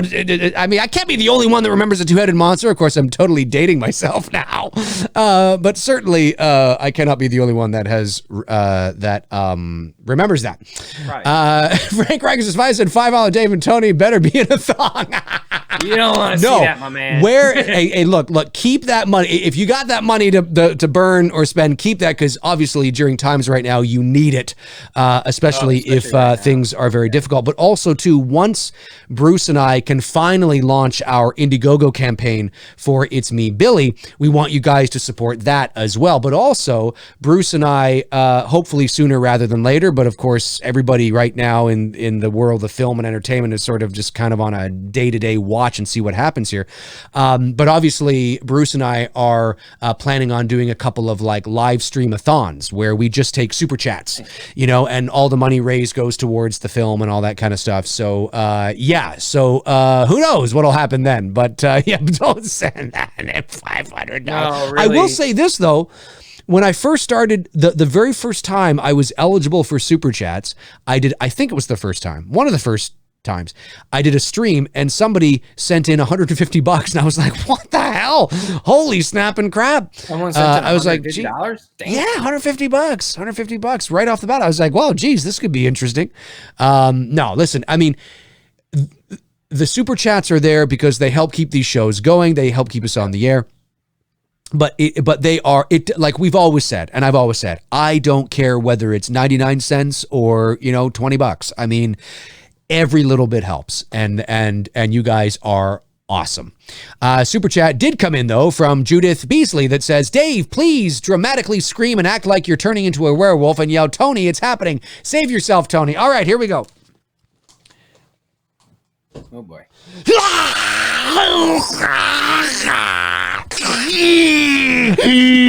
Tony, it's happening!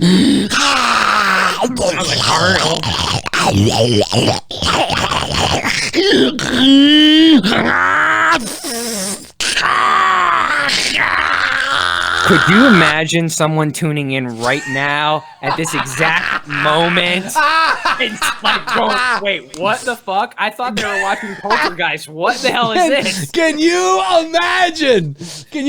Somebody's going to just take that clip and they're going to put it online. It'll be me going, memes are coming from you, dude. They're gonna freeze frame that and the memes are coming, bro. I love it.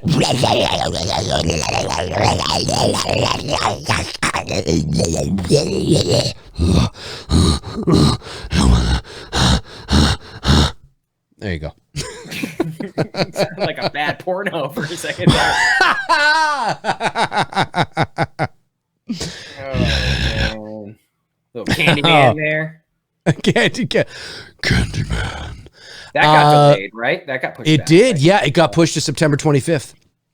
Damn, September's going to be busy with Conquering, Candyman, Halloween, which is October, but... Robert Thidoff has asked this a couple of times. Did you guys hear Lee Fierro, am I saying that? Also known as Miss Kintner from Jaws, yeah, died of COVID-19 yesterday. I did. I saw that, yes, I did see that, I think on social media today I saw that. She was up there, though, in age, though, right? I mean, not that... oh, yeah. But she... Yeah, she was in her probably 70s or 80s at least. I mean, she looked like she was probably in her 40s or 50s then. So easily. I mean, she was she was older for sure. Oh, let me see.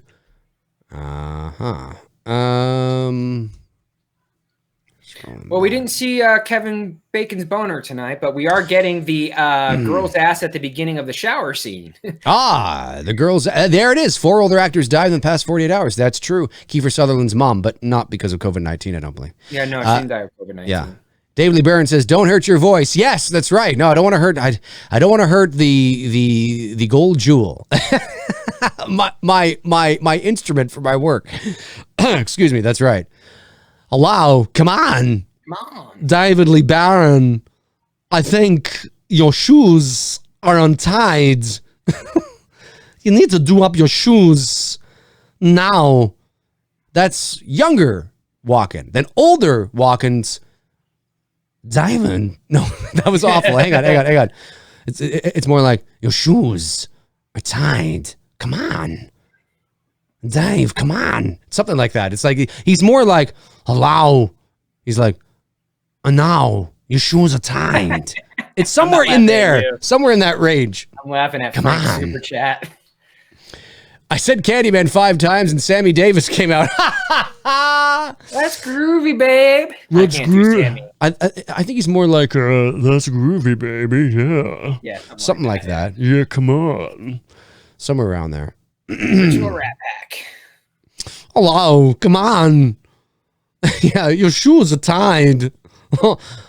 There's a mouse in the house. I wish I could I should go to the drive-thru and just how can I take your order? Hello, I want a flex straw. You should do that and then pull up and just start talking normally. Like, I don't know what the fuck you're talking about. I've done that many times. I've gone through the drive-thru and be like, hi, how can I take your order? And I'll be like, yes, I want a large fry with a ketchup, 5 straws.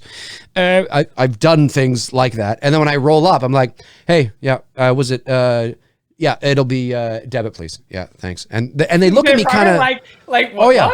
Oh, 100%. I've done the old man, like, we'll be going through Tim Hortons here in Canada, which is like your Dunkin' Donuts, and we'll be going through the drive-thru. I'll be like, "Hey, yes, I'll have a donut." And then of course I get to and I'm just completely I not all the time. I used to do it more when I was younger, but it's fun to do that kind of shit. What Nick just sent in, Sammy Davis was set to play Beetlejuice until Warner Brothers made Tim Burton change it to Michael Keaton. Is that true? I always thought Burton wanted Keaton right from the start. Like, because they already had a close friendship. I've never heard that. Never heard that before. I have to look that up. Yeah, interesting. Either. Very interesting. No, I've never heard that before. Michael Myers. Hey, buddy. What's your favorite moment from the film Predator? Get to the chopper! Yeah, there's that. Get to the chopper. Or stick it around. No, I mean, just the whole fucking movie's great. I mean, the whole movie's fantastic, and it's just one-liners are awesome. Oh yeah, it's classic Arnold. Actually, I sat down with my girlfriend about maybe six months ago. She had never seen it, so we watched for the first time, and we just love. It was fun. It's always fun watching classic movies like that through the eyes of somebody else who's watching it for the first time. You know what I mean? It's fun to do that kind of stuff. Oh, for sure. Really fun. David Lee Barron says, thank you for the super chat, buddy. Do you enjoy Iglesias, fluffy comedian? Comedian. Yeah, he's funny. I've watched his stand-up. Yeah. And what's really great about him is I've seen him do stuff that's really risque and, rated R. But I've also seen him do the Just for Laughs. I think he does the Just for Laughs festival, which is the big comedy festival up here in Montreal. Yeah. And JLF, it's known as. And of course, that's that's PG family sort of stuff. And he's funny at that too. Like he's just like, there are some comedians that rely on the F-bomb or so I was talking to my wife's pussy the other day, whatever, right? Like they rely on sort of the toilet humor, or, rated R stuff, which can be absolutely hilarious, but they don't really have anything else. I mean, that's their crutch. I mean, that's their shtick, right? And there's nothing wrong with that. But I find that he was able to do both, which I was really impressed with, because he was just funny, just doing observational everyday stuff too. One of my favorite jokes is the one where he gets pulled over after just leaving the donut shop, and the cop walks up and he's like, "You know why I pulled you over?" And he grabs the box of donuts. He's like, "'Cause you can smell it." Yeah, that's right. That's right. One of my favorite ones that he That's did. funny. I got to say this. Frank said, "I ain't got time to bleed." Of course. Oh, it's one of my it's one of my favorite lines of all time. It's like, "Mac, you're bleeding. I ain't got time to bleed." I love that line. Body Ventura. Oh my God. Yeah, Frank, I totally agree with you 100%. I mean, that is absolutely, for sure. I mean, that's the shit. Dude, right there. The steroids passed on set for that movie was insane. Then them dudes are off camera like, "Oh, we can do this many push-ups. I can do this many push-ups." Oh yeah. Well, yeah. The rivalry between Arnold and Jesse was real for sure. For sure, real. Like, yeah. Yep. Yep. Which you know what though, you can't sleep on Carl Weathers. He's just as big as these guys. He was a big dude. He was a big dude. Yeah, it wasn't as big as Arnold, but but he's for someone. Yes. Yep. Not a bodybuilder. He had a bodybuilder's physique. I mean, he was a big dude. He was cut. He was absolutely cut, ripped, chiseled for sure. There is absolutely no doubt about it. And he was one of my favorite additions to Mandalorian. So I can't say all of the new Star Wars is back, because I do like Mandalorian. I just want to make sure I didn't miss any. Wayne Downey, I think the boredom is starting to get to me. I tried to melt an ice cube with my mind. It took longer than I thought. Thank you for the super chat, buddy. That's hilarious. That's that trying to melt it with your mind. Yeah, it's funny. I mean, I do notice a difference. Obviously, Tony and I are fortunate that with our jobs, and me especially, because I do most of my work from my home studio. Although even working in voiceover, I do notice a difference. And but my commute's from the bedroom to the basement, so I'm not going anywhere to an office, to a place of work, so I don't notice a difference in that respect. However, I do notice the little inconveniences, as we all do, but I notice that more. Like, you know, I can't go into the store to pick up my cat's pet food. I have to call and I have to bring it to the door. And I drove past a mall where there was a Walmart and there was a lineup all outside and they're all spaced out, you know, between, and they're only letting a certain amount of people in and things like that. My grocery store that I go to hasn't done that yet. Like, I was up there today buying some groceries, and certainly they have like the stickers on the ground and the tape and what looks like, you know, bulletproof glass between you and the we got the same, you know, the cashier. Yeah, yep. Same thing, and they have all that, but I mean, honestly, my life hasn't really changed much, other than the fact that the only photography I can do right now for clients is real estate. You know, that's it. I can't do anything else. So what that's made me do is, like, for example, I was planning to bring in Art the Clown character for my Instagram this month. I had to stop that because the money comes out of my pocket. I don't raise funds. I don't, ask people, for money, especially I'm not going to do it right fucking now when everybody needs their money. Right. And I'm not doing any other work other than real estate. So I'm basically, everything that I'm making right now, I'm just fucking putting that shit away like a fucking squirrel who fucking collects for the winter time and shit. And because I don't know how long this is going to last. And I can't be That's the problem. I can't just be dropping money on a fucking costume to bring in a new character for my Instagram, which fucking sucks because I was really looking forward to bring that character in, and a couple of the other characters that I'm starting to work on, like Valak the Nun. I'm going to bring in that character at some point. I've got some really cool, dope shots that I want to do with that. I'm really looking forward to seeing your nun character. Yeah, but I'm stuck right now in fucking limbo to have these fucking costumes made because I don't know how long this shit's going to fucking last. That's just it. And how close are you to having the costume for the nun? I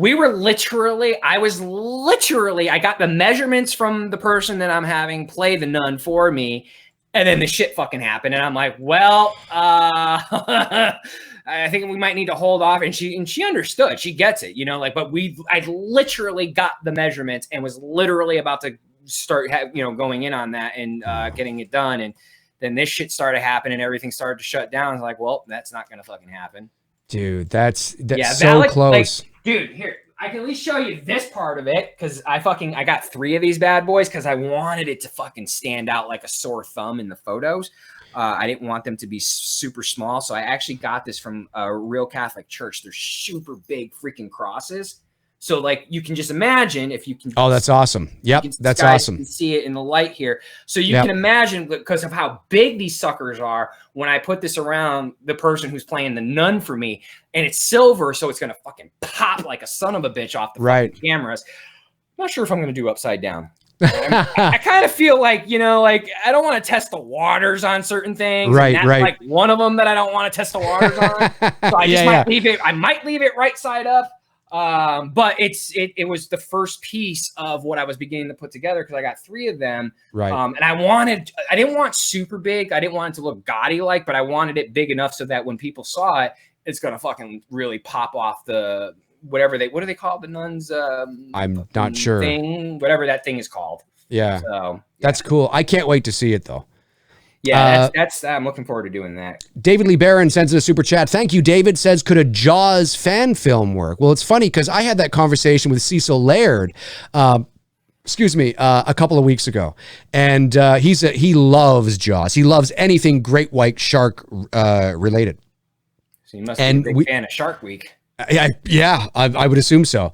I think yes, I do, because I think if you were to especially if you were to do it Spielberg style, theater of the mind. Now you would have to come through at some point with some sort of payoff with something that is a great white shark.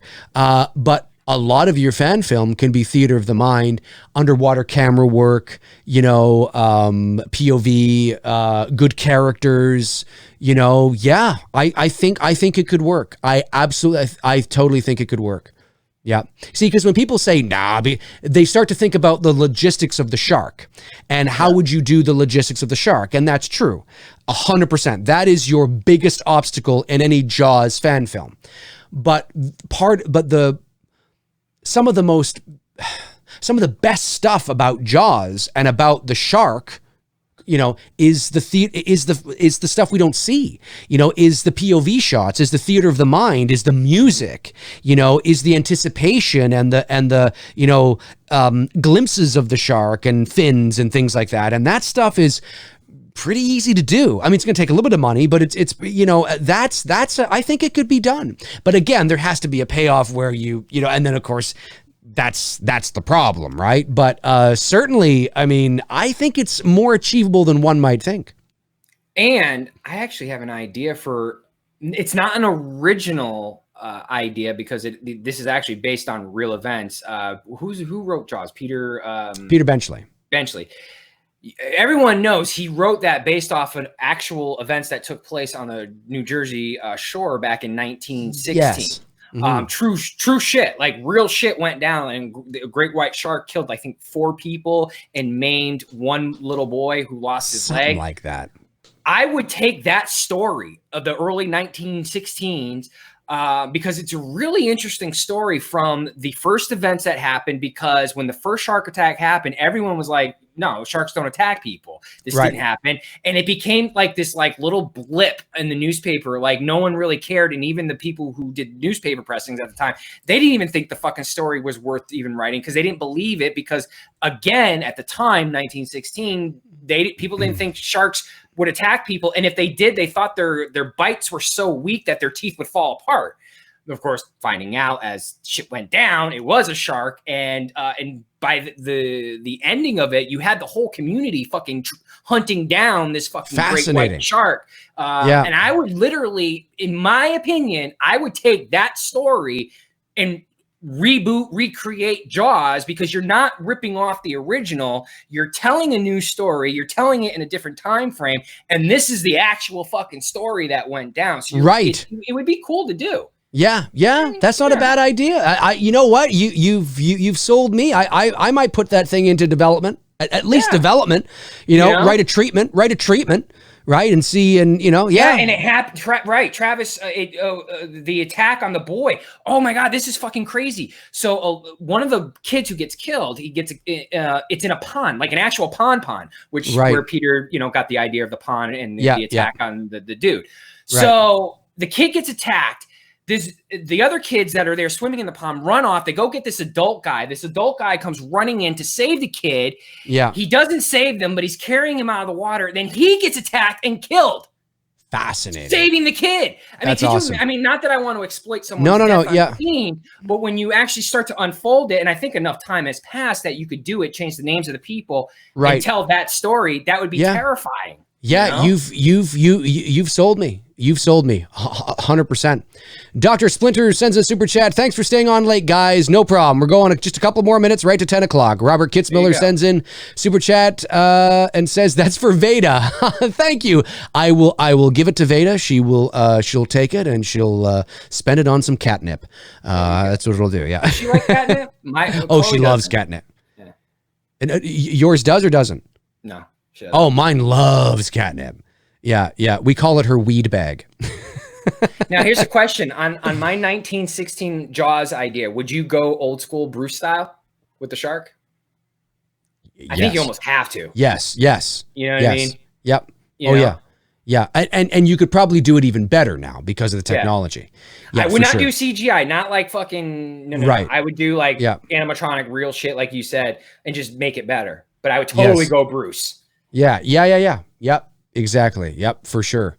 Frank Riker says, DT, I also like Rob Ford from Canada. Before he died, he was hilarious.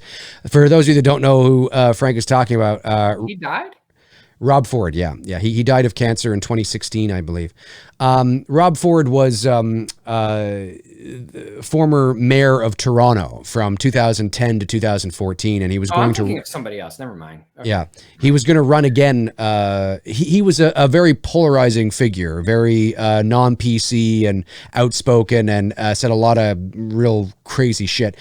Funny enough, why do I know that name? I'm looking it up. His brother, Doug Ford, is the premier right now of Ontario, and that would be like your governor. So he's governor.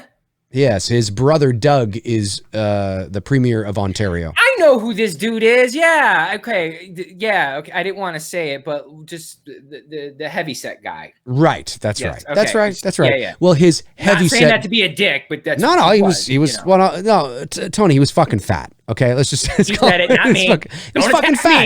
He was fat. He was a fat. He was a big dude. He was a big dude, and his equally big dude brother. So I was thinking, yeah, he was very controversial. Very controversial. Yes, and his brother is the premier of Ontario right now, and I got to say, his brother Doug is can be very outspoken, but he's more he's more polished than Rob was. Let's just put it that way.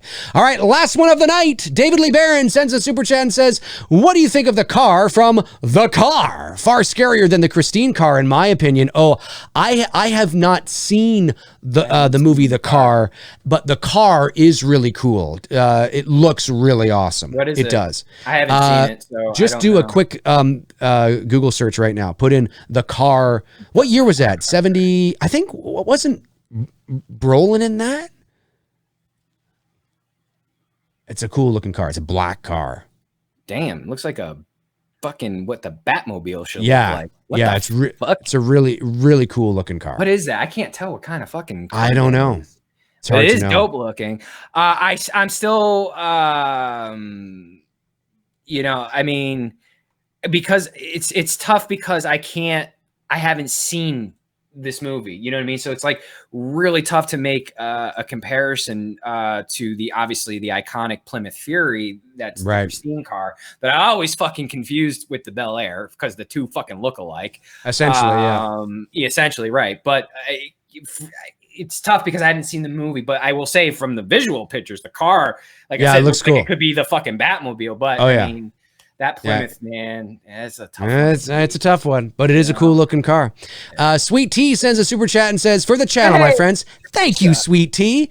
Really appreciate that. I hope your tea is sweet this evening. Whatever tea you're having. Hey, folks, that's going to do it for Tony and I here on episode 64 of Two Dudes and Some Bullshit. We hope you guys are hanging in through this whole fucking thing. It's crazy out there. Stay safe. Tony and I will be back next Monday night at 7 o'clock p.m. Eastern Standard Time. You'll know what movie we'll be watching later on in the week. We'll discuss after the show. Tony, any last words you want to say? No, everybody stay safe. Keep doing what you're doing. Keep that social distancing, practicing going. And, you know, let's just get through this shit together. And, you know, brighter days are ahead of us. Could not agree more. Don't forget to follow us on social media. My Instagram and Twitter are below. Tony's Instagrams are below. And like I said, we'll be back next week. And I'll be back tomorrow morning, 11 o'clock a.m. Eastern Standard Time on McRae Live. That's it for Tony and I. Cheers.